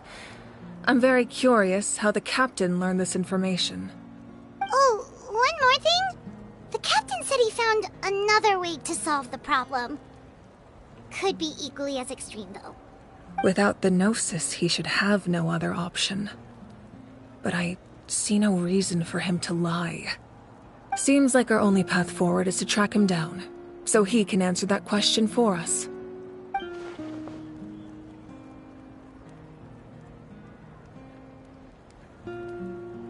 Judging by your expression, you must have doubted me, even if just for a second.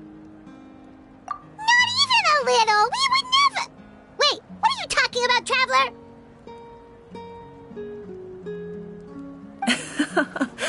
Just as expected. I appreciate your sincerity. Maybe it was out of caution, anxiety, or simple curiosity, but know this. No matter what, our goal remains the same. We both want to save the people of this land. So now that you have your answer, do you still doubt me? You scared Paimon. You've really got a lot of guts, Traveler. That's a good thing. Oh, and feel free to call me Mawika. It's what all my friends call me, and I like it that way. As for the captain, the intelligence officers we assigned to the Fatui should be back soon. We'll get our answer then. That's great! Sounds like we just have to wait a little longer.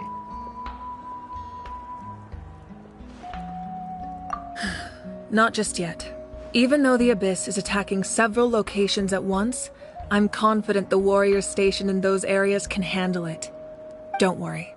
I just need to finish coordinating our available manpower, then I'll take a small team to handle the difficult locations. Wait, you're going to fight in person? Didn't you give up your power? That's true.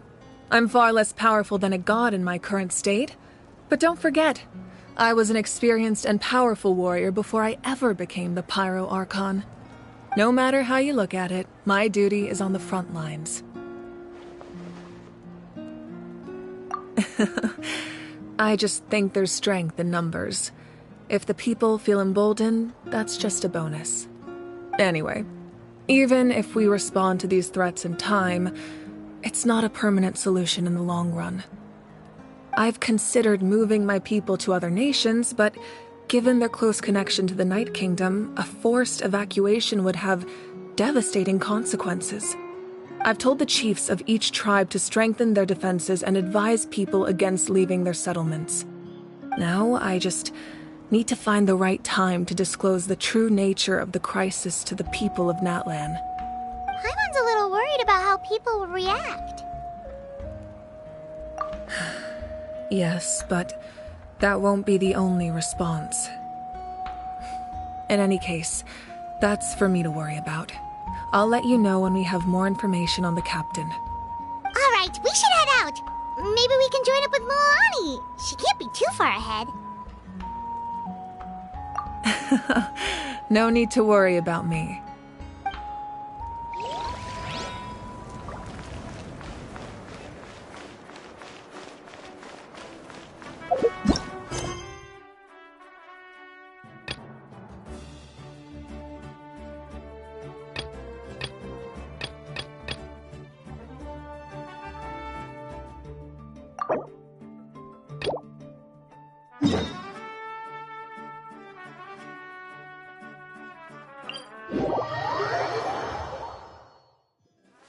Bring it!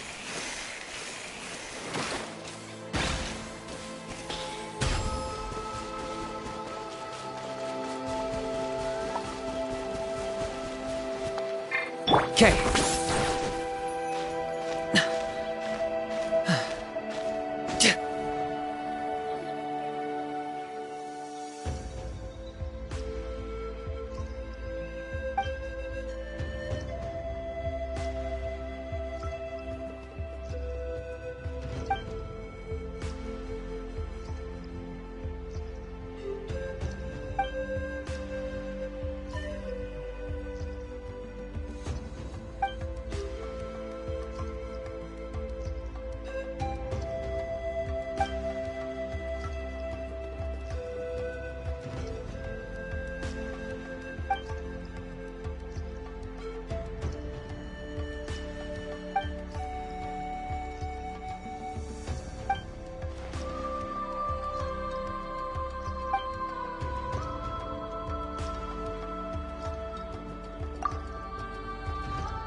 Okay.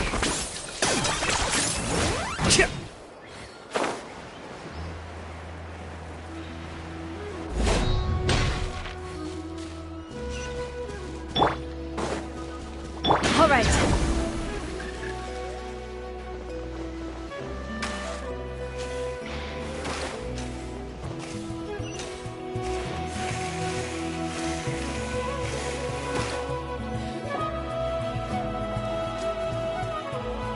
Quick, over here! To safety!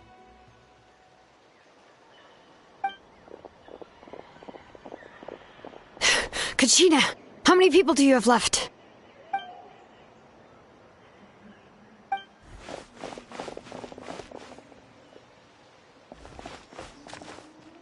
What's the situation? There's a trapped caravan that needs our help. We need to rescue them as soon as possible.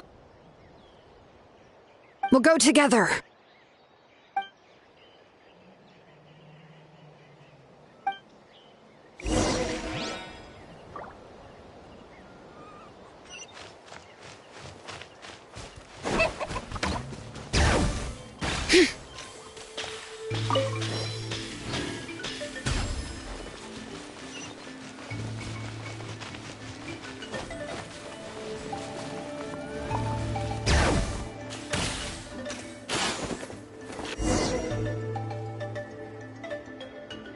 Stay safe. We've got this.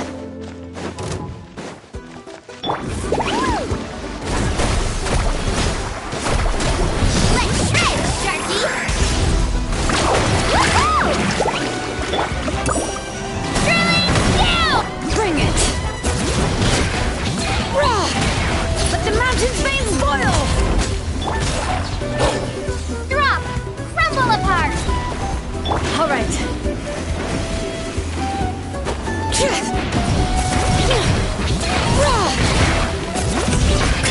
Let her rip! Woohoo! Amazing!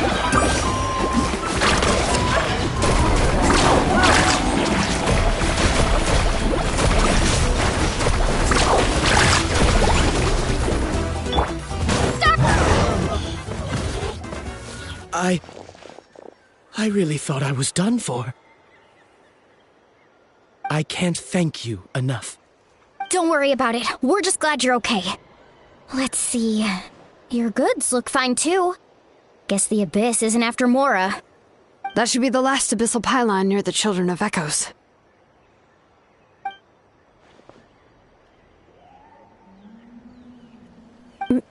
By the way, where's Seatlolly? I thought she would come with you. The Masters of the Nightwind also got attacked, so she went back to help her tribe. She said we can deal with the ancient name later. Yeah, that makes sense. The attacks are more urgent. Alright, this isn't a good place to talk. Let's head back to the tribe.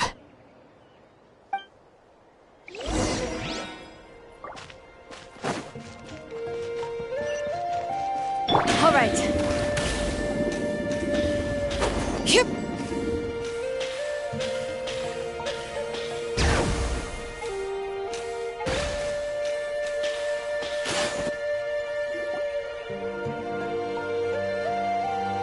Looks like a few people were hurt after all. Oh, I should have got here sooner.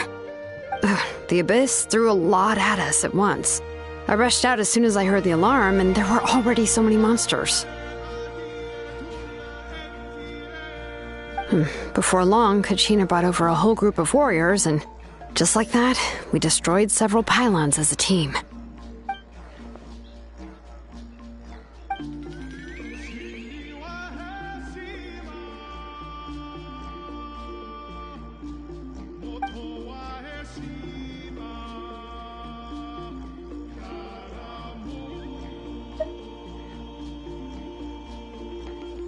You mean the situation in the Night Kingdom, right?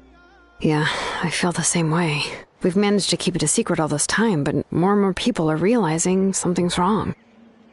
It's impossible not to feel anxious when things are getting worse by the second, and all we can do is wait.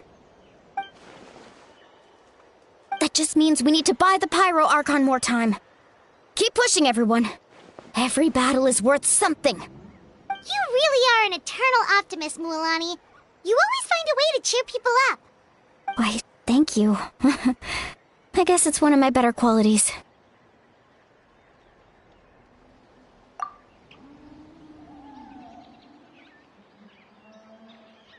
So, specifics aside, the Pyro Archon confirmed the Gnosis can resolve the crisis, but it comes at a huge price.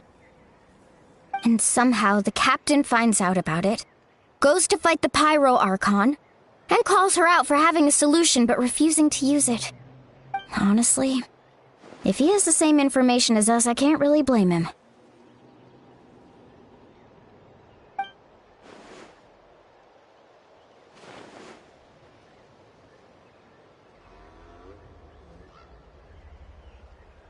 We talked to Moika before we left the stadium. According to her, the cost of the captain's plan is too high. And, well, it makes sense. If that was truly the better choice, she would have picked it. Yeah, I trust the Pyro Archon. When I was upset about Kachina's disappearance, she was really sincere and patient with me. Plus, she burned down all those precious mementos for Kachina. She's already proven how much she values even a single person's life. When it comes to Natlan's survival, there's no way she would hold back. I agree. Maybe the captain weighed the costs and came to his own conclusion, but I'm sure we have different priorities. Life is important, but so are history and memory. As the Archon, she can't tell us everything, but it seems like she wasn't holding anything back this time. The next question is, if the captain found a new way to save Natlan, how come the Pyro Archon has never heard of it?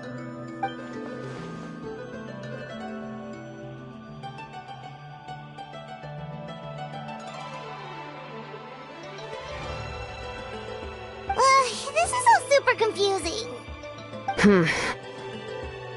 We still don't have enough information. Once we figure out what the Fatui are doing, we'll have our answer. Let's head back then. Moika said her intelligence officers should return soon. With how many Fatui there are, someone's bound to give something away.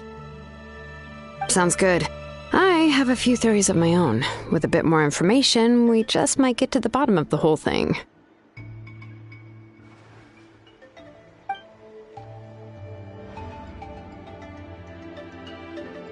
I was just about to ask. Count me in.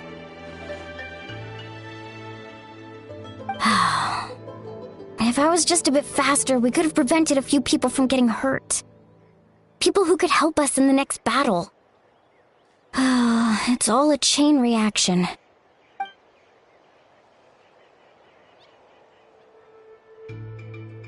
Register? Nah. I'll just follow you around. You know, go where you go, do what you do.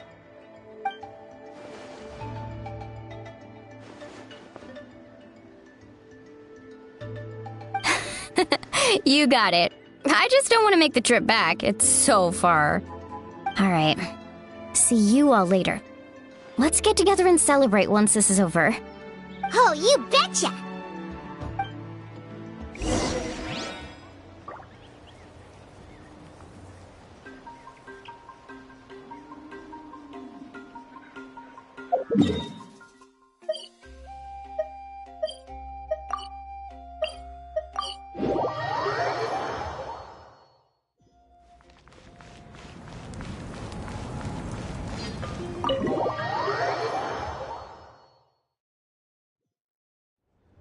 Moika! Oh, Chatsuka and Koichi are here! Wait, are you okay, Koichi? I'm fine. No need to worry. They ran into the Fatui while out on a mission and decided to follow them. The Fatui? calm down and let me explain. Here's what happened.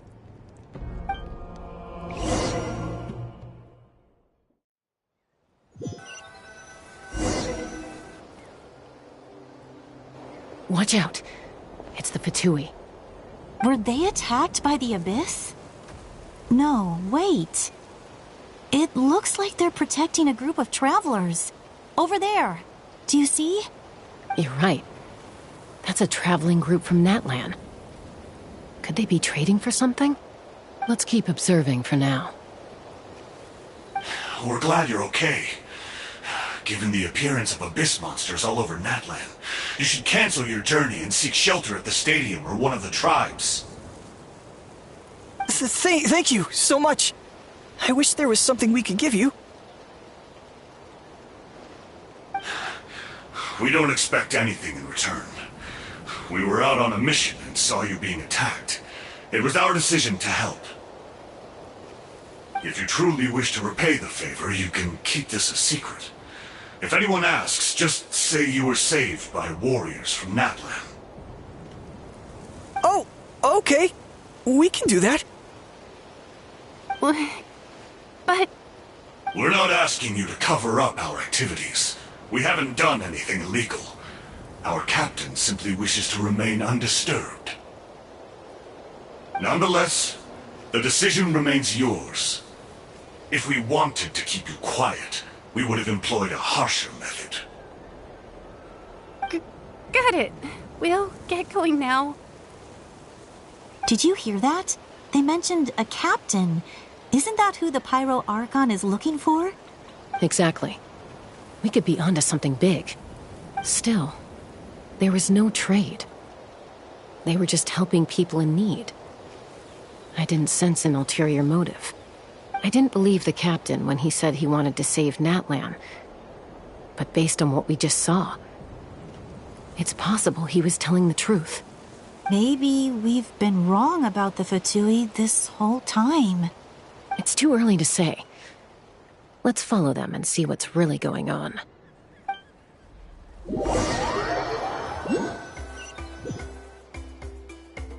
So this is where they were headed. Looks tricky. It's heavily guarded on all sides.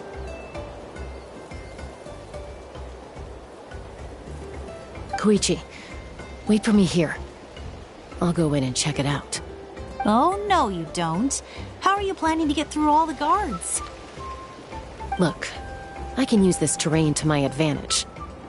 With our tribe's special way of getting around, I doubt they'll see me coming. We still can't see anything on the inside.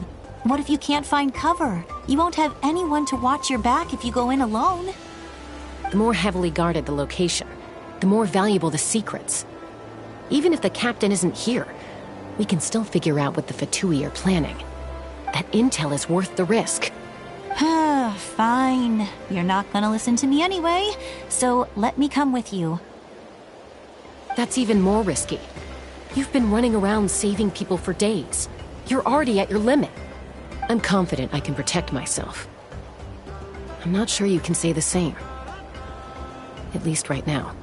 I can. You really believe that? Fine, don't believe me. But you can't honestly tell me infiltrating a heavily guarded Fatui hideout all on your own sounds more reasonable. You know, growing up, even if I insisted on doing something, it never gave you any trouble. I'm not sure you can say the same. All right. If we start arguing, this will never end. We can't let this opportunity go to waste. Guess that means I win. Don't worry, you're not the only capable young person from our tribe. I can handle this. All right, same plan as usual. We split up, communicate with hand signals, make sure our blind spots are covered, and support each other once we strike. Got your ropes? Yeah, let's go.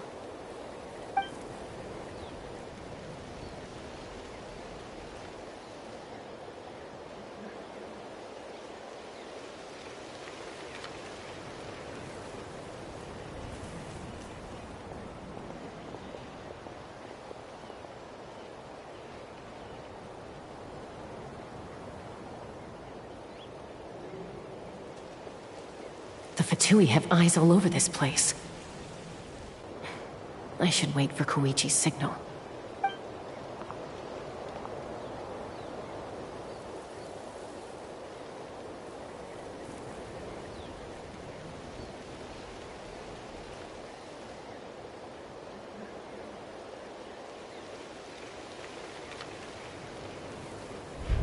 Now.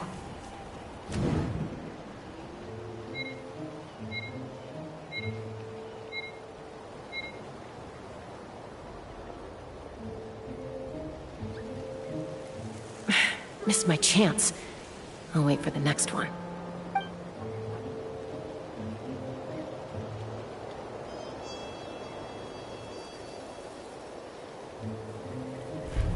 Now.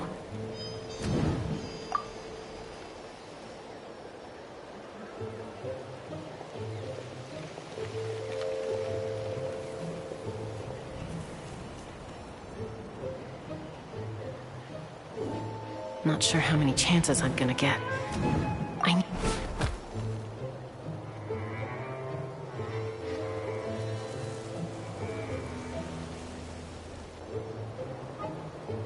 Good. I made it without getting caught. I should get to that platform over there. But it's guarded by the Fatui. Koichi should have line of sight. I'll wait for her signal.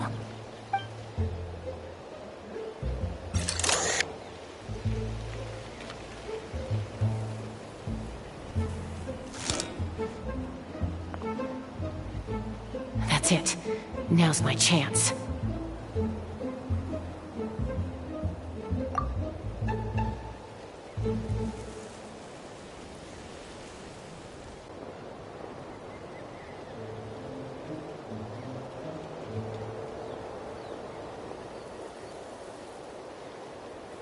It's no use staying in one place. I should keep moving. Looks like Chaska is helping me by keeping an eye on the Fatui movements. I'll wait for her signal.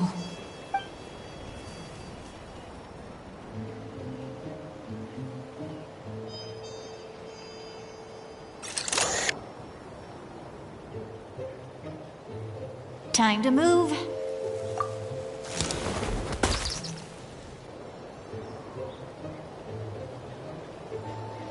Whew! That was close. Almost got caught. Probably can't make it over in one go. I'll wait for my next chance. Now's my chance.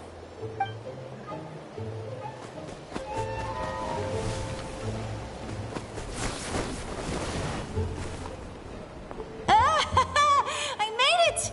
That'll show my sister. Let's see. The Fatui's occupying all the best locations. If we could just get past them somehow. Wait, I've got it!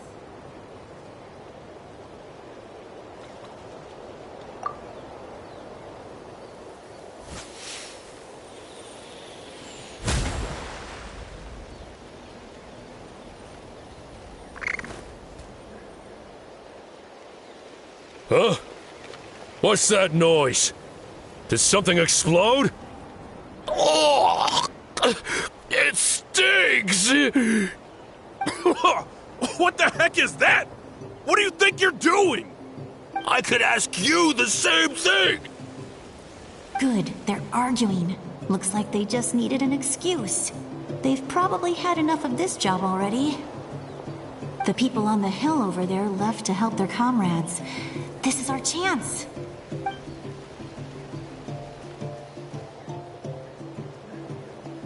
Come get me, Chaska.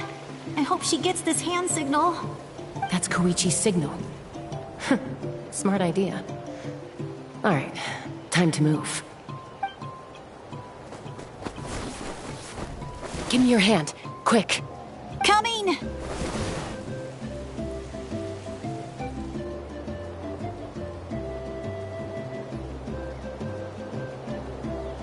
I checked, and this way is completely clear. It should lead us to the deepest part of this place.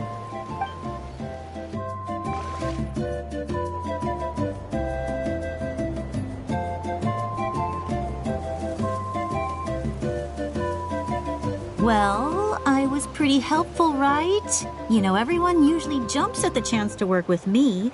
Not my own sister, though. No, she avoids me like her life depends on it. I was wrong, Koichi. You've done well. Wait, you're just gonna admit it? Now I look like the mean one. Let's focus on the task at hand. We're in the heart of enemy territory.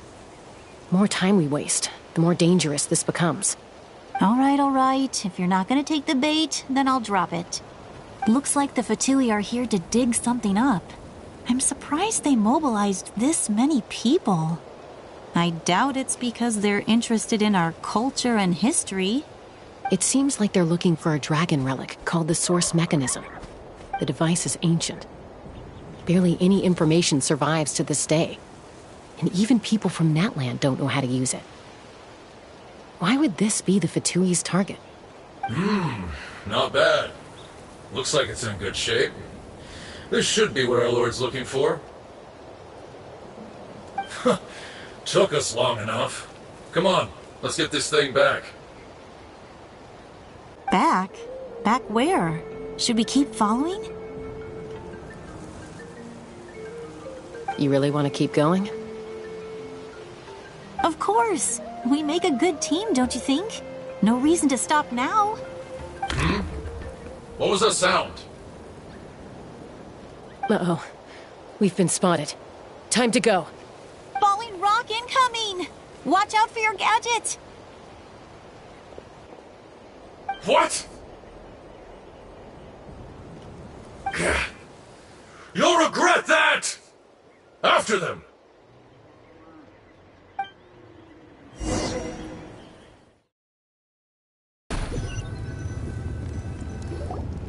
Once we got them off our tail, we went back to observe some more. They'd collected several identical pieces of something. It looked like they were waiting, though. So we decided to come back. So, Koichi got injured trying to get them off your tail? She pushed herself too hard and collapsed on the way back to the stadium. Well, I didn't cause you any trouble while we were fighting, right? So my perfect record remains. You've done very well. I could make a comment on knowing your limits, but it's not my place. I know. I'm already reflecting on my actions. So, our current intel suggests the Fatui is after the Source Mechanism. The device is a complete mystery, even to us. What does the captain want with it? I have no idea.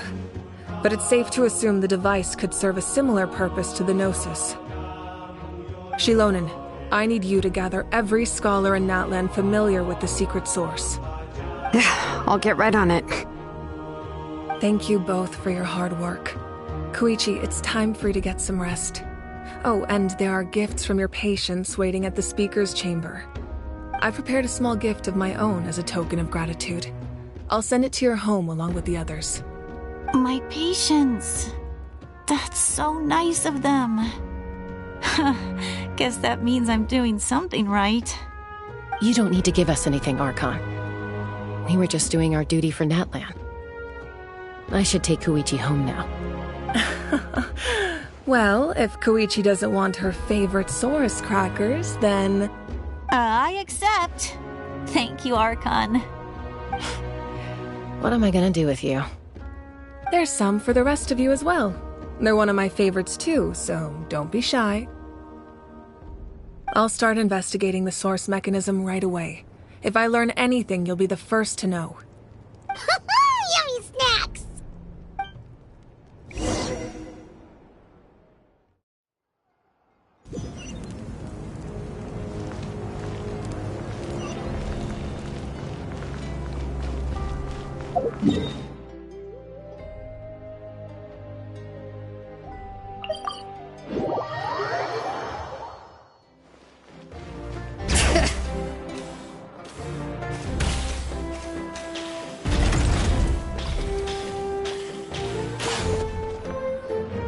What's next for you two? I'm taking Koichi home, with our parents there to keep an eye on her. I can make sure she actually rests. Hey, it's not like I'm some kind of prisoner. I'll be fine in a day or two. There's no need to go all the way home. That's what you always say. Everything's no big deal until you collapse. What if the Abyss attacks again? You're saying if I let you rest in a hotel, you're not gonna rush out the minute you hear the alarm? I won't. Triple promise I won't. Mm-hmm. Fine. On the off chance something like that were to happen, I might. But I'm a doctor. I have a duty to help people in need, no matter how hard or tiring the work gets. I guess you're right. But I don't have to like it. This reminds Paimon of when we first met. Except you were the one trying to stop Chaska from doing something dangerous. I'd do the same for anyone trying to put their life in danger. As a doctor, I don't want people to get hurt because of a rash decision. Then try to see things from my perspective. You clearly want to protect your patients. So can't you understand why your own sister would feel the same way about you? The two of you are the same, you know? I disagree. I understand the risks and costs of my decisions. Who wants to be like her? Overconfident, always making excuses when things go wrong. That's just not true. You think I don't have proof? Okay, don't get into another fight. Just pretend Paimon never said anything. Don't worry, Paimon. You didn't do anything wrong. Arguing is just how we communicate. Neither of us really takes it to heart. Plus, I guess we are similar in some ways. Maybe I rush into things without thinking, but I learned that from her. We're family. I can't help it if my older sister is a bad influence. Okay, you don't have to put it that way. So, you're all good now? Neither of us are really the type to back down, so we'll always have our differences. But still, we get along in our own way. Plus, I know you'll wake up one day and realize I was right all along. I just need to wait. Be my guest. Come on, let's get you home. See you later, Traveler and Paimon. I'll be back once everything's settled at home. There's no rush. At least grab a nice meal with your family. Bye, you two. Take care of yourselves out there.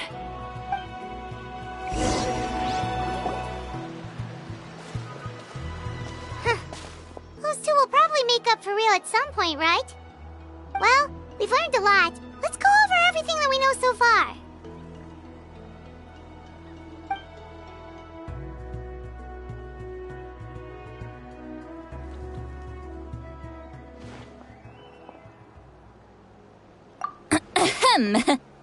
Sorry for popping up out of nowhere. Again. Why do you look so awkward? Oh, is there something you need from us? Okay, I won't beat around the bush. Oh, and I'm sorry for interrupting your rest. I'll treat you to some charcoal grilled steak to make up for it. Awesome! Just give us your orders! Hey, friends don't order each other around. I'm just here to share some news. Remember what we talked about before parting ways? Oh yeah, you mentioned how Auroron has always wanted to save Natlan, and something about his soul being fragmented. Paimon and the Traveler discussed it after you left, and we think Auroron is probably back with the captain. What do you think? I agree with your hypothesis. And just now, I confirmed it myself. Auroron came back. He helped the Masters of the Nightwind defend our camp. What? He came back? I told him to give up whatever he's doing, but he refused. He said they're just one step away from success, so there's no way he can back out now. Apparently, he came back to fulfill his duty to our tribe. When he left, he said it was because he still has a duty to Natlan as a whole. I'm not surprised you let him go at all. I had to prioritize my tribe.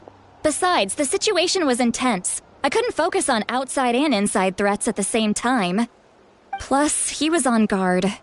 He knew I would try to go after him, so he made sure to keep his distance. I kept an eye out for a good opportunity, but it never came. All these years of calling me Granny, and I couldn't do a single thing for him in the end. Don't say that! Your tribe all raised him together, right? That couldn't have been easy. You're right. Seeing him come back reminded me of when he was little. Running around the tribe, dropping by random houses right and left. He's not only a child of the Masters of the Nightwind, but a child of Natlan. It's only natural for a child to want to do something for their family. Besides, Auroron is my apprentice. He might have a few tricks up his sleeve, but I guarantee I know every single one. Wait, what are you saying? Look. Remember how I said Auroron's soul is fragmented? This is the talisman I created to keep it stable. And this gem is what makes the talisman work. It just so happens that Auroron is due for a gem replacement. Since I can't get close to him, I put the new gem in a supply bag and asked Aoife to bring it to him. You guys know Aoife, right? No? Well, he's a pretty famous vet around these parts. He's always bringing me all sorts of things, and he happens to be very good friends with Auroron. Aoife doesn't know what's going on, so he agreed, no questions asked. Auroron would find the gem as soon as he opened the bag. He knows how important it is, so I knew he would make the switch. He probably suspected that I tampered with it. But here's the catch. The trick is on the bag. The moment he touched it, a portion of his memories were copied onto the old gem, which he no longer needed. That's amazing. You can do something like that? Most people can't, but I can. That trick he used to bring you to the Night Kingdom isn't anything special, by the way. My technique is much more subtle. He won't notice anything. So in other words, we have a whole backup of Auroron's memories in this gem. The kid thinks he can take me on? Like I wasn't the one who taught him everything he knows? That's amazing, Seat Lolly. Let's take a look right away. Once we get to the bottom of this, we can finally track him down.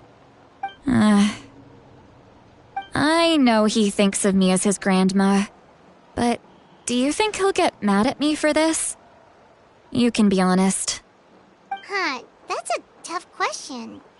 Paimon doesn't have a grandma, so she's not the best person to ask. To be honest, I've always doubted my ability to look after him.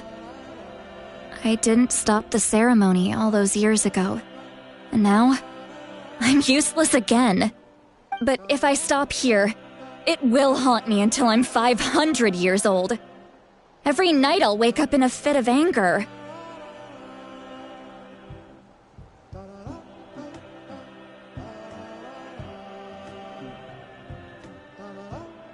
Yeah, you're right. First anger, then tears. Oh, wait! Who are you calling a crybaby? You're just making it worse, Traveler. I need to look at his memory. Even if he resents me, refuses to see me, or runs away for good, I don't care, and I won't blame him. A family does whatever it takes to protect their own. You sure you'll be okay? We can come with you if you want. Did you just say you'll come with me? Is that okay? We have a pretty good reason to see it too, don't we? Because, right, we need leads on the Fatui.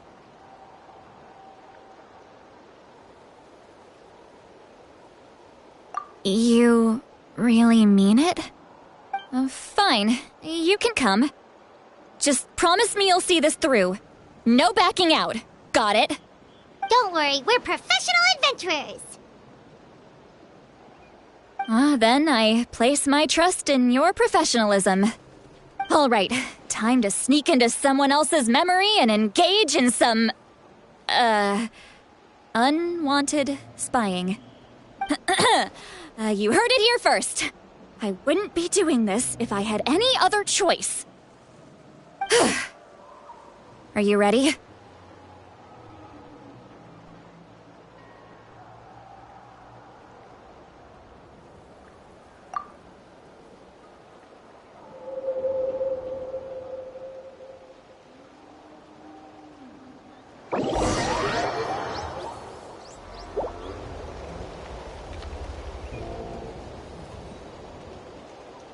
Look how good you're doing.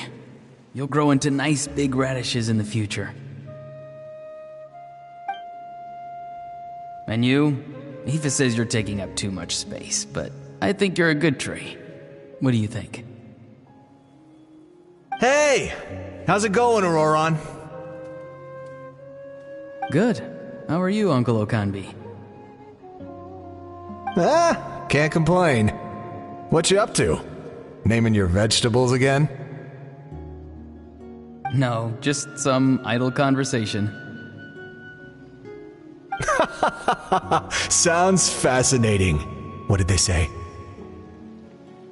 They told me you were coming and that you would take some produce with you. Only if you're offering.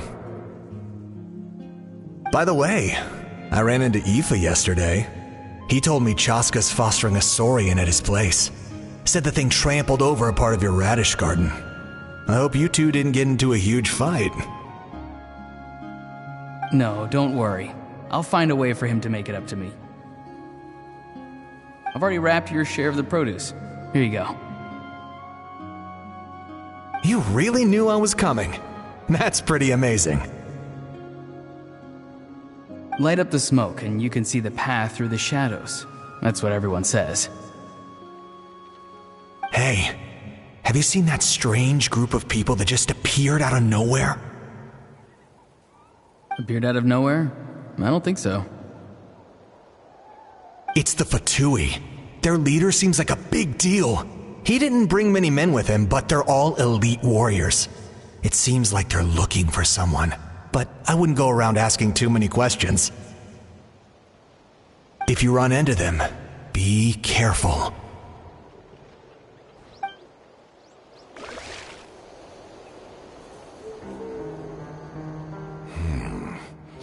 You're from the Masters of the Nightwind, are you not? Why do you live here alone? I enjoy living by myself out in the wild. I guess you're from the Fatui, the one everyone's calling a big deal. Not an inaccurate description. I'm looking for someone who may be known to you. Citlali is her name. Granny? What does an Outlander want with her? I've heard the name. You have business with her?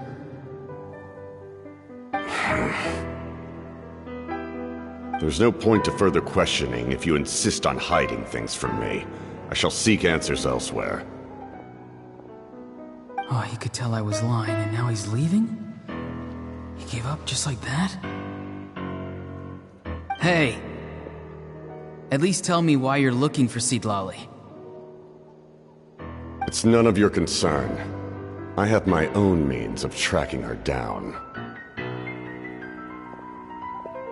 Why are the Fatui looking for her? What does she have to do with them? I can't just let them go like this. I have to figure out what they're planning.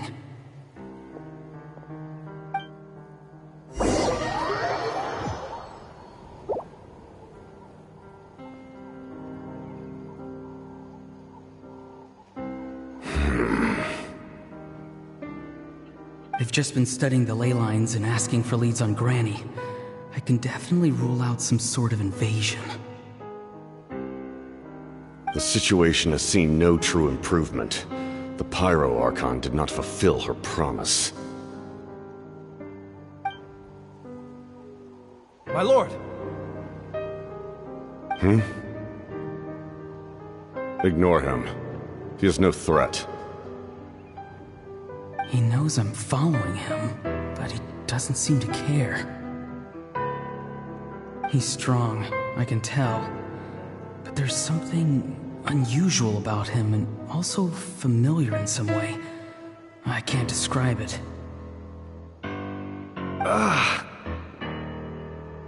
What is it? My lord, I feel dizzy. A ley line disturbance. Certain presences have been forced to wander outside their rightful realm.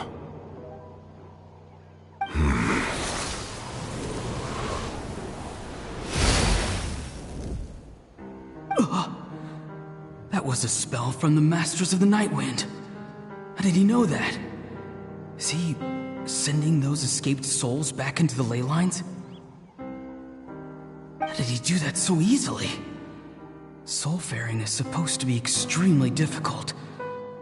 This could be related to why he's searching for Granny.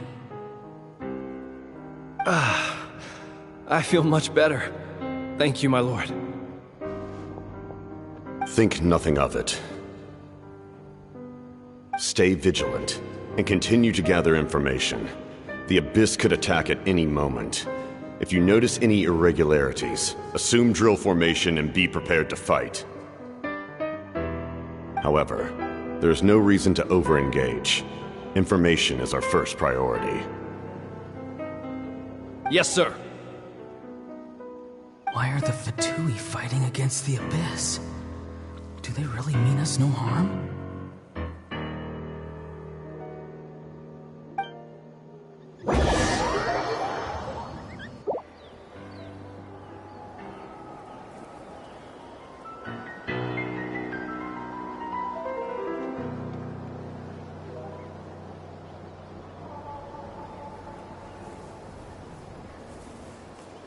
I've been following him this whole time and still they ignore me? Do they really not care? It seems like his subordinates refer to him as the captain. Never heard of him before. And now he's headed to the stadium. That's unusual. Oh, what is he gonna do? You two, with me. Everyone else, wait here as instructed. Send word to the other teams to retreat immediately if this fails. Yes, sir! He's going inside? But the Pyro Archon is in there. What does he want with her? Forgive me, my lord. Allow me to check one more time. Do you truly wish to do this? The time for idle observation is over. It now falls on me to act. This nation is out of time. Yes, sir.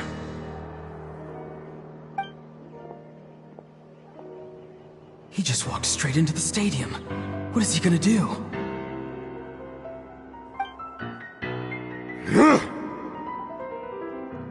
They're both incredibly strong. How long will they have to fight until someone comes out on top?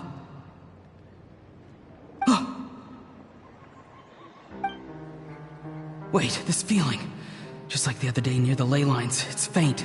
Like a soul's trying to escape. Where is it coming from? Is that why he's looking for Granny? If he dies here, then all clues will be lost. I can't let that happen.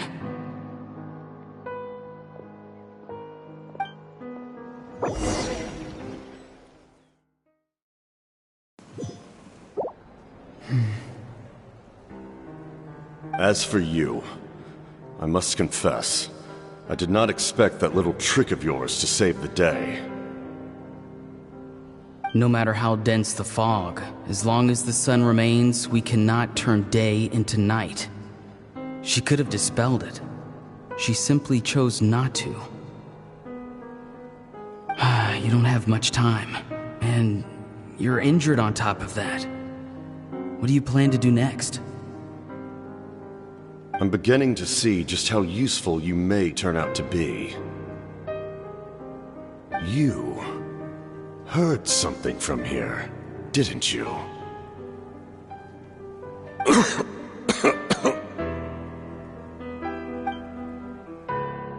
No need to force yourself. I've never seen anyone match the Pyro Archon in battle before. I didn't expect you to intervene at such a critical moment. You know I've been following you. Why didn't you stop me? When walking in the forest, it is only natural to encounter wild beasts. However, not every beast has the courage to come out and bite. And yet, one of those very beasts saved your life.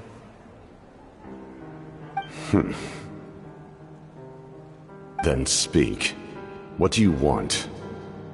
I didn't save you because I wanted something. My soul is more perceptive than others. I can sense that the ley lines are extremely weak.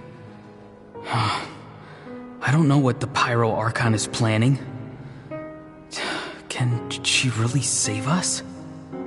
The questions you asked her just now, well, I've had very similar doubts. So I felt like I had to help you.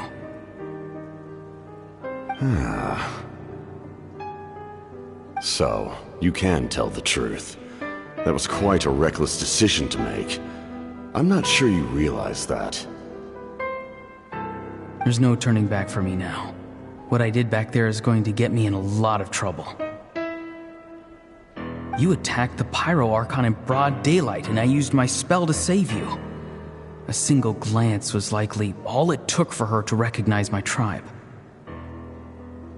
So, we're in the same boat. Seem to care little for my thoughts on the matter. It's too late for that. Start from the beginning. Why are you looking for Citlali? Do you know her? Explain your relation to her first. I know you two are acquainted. It was obvious the moment I mentioned her name. Citlali is my elder and my teacher. She taught me everything I know. It's my duty to protect her. If you truly wish to protect her, you should have let me perish at the Pyro Archon's hand.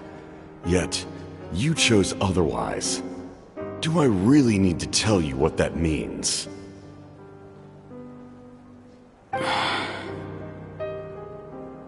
I want to do something to change Natlan for the better. Something I can accomplish with my own two hands. You're stranger than anyone I've ever met. But maybe, just maybe, you can show me the way. Strange? Citlali is said to be the legendary Granny Eastli, someone capable of communicating with the Wyub, and the Wyub are the key to information on the Night Kingdom. Why do you need knowledge on the Night Kingdom? That is not something you need to know. Don't forget, I saved your life. Do you not believe the Fatui capable of betraying a debt? People can lie, but souls cannot. I can tell there's a weight to your soul, a sense of justice. You may not live among your tribe, but you certainly know their tricks. I apologize for my rash judgment. You are more capable than I imagined. Let's go. We'll see if you have what it takes to join my plan.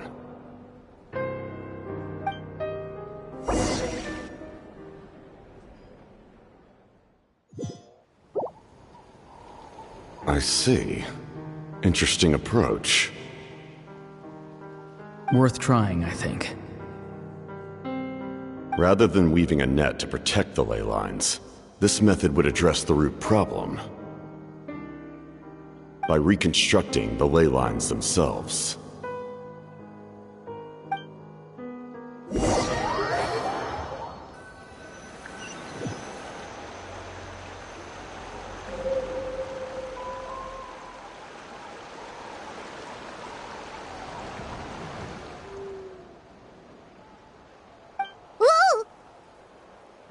Traveler, Paimon. Are you two alright? Paimon's fine, just, a little dizzy.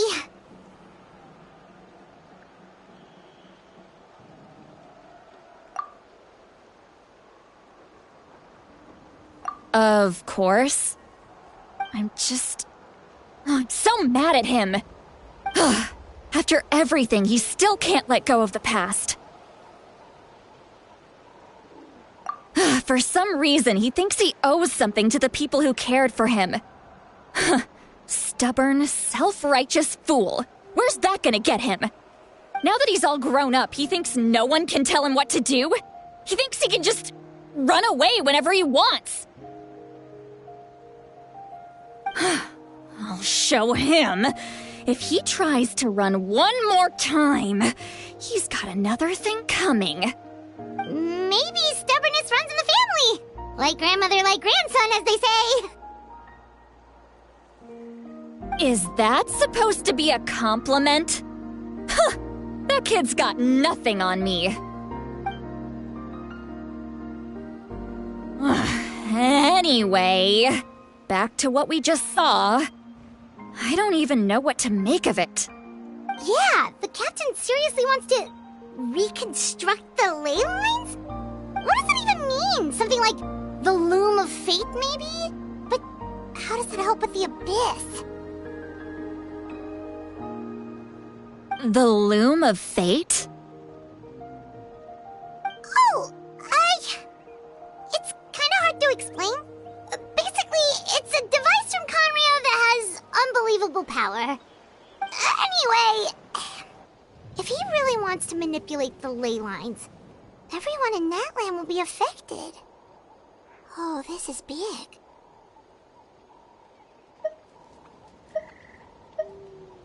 Which means the captain has been honest from the very beginning.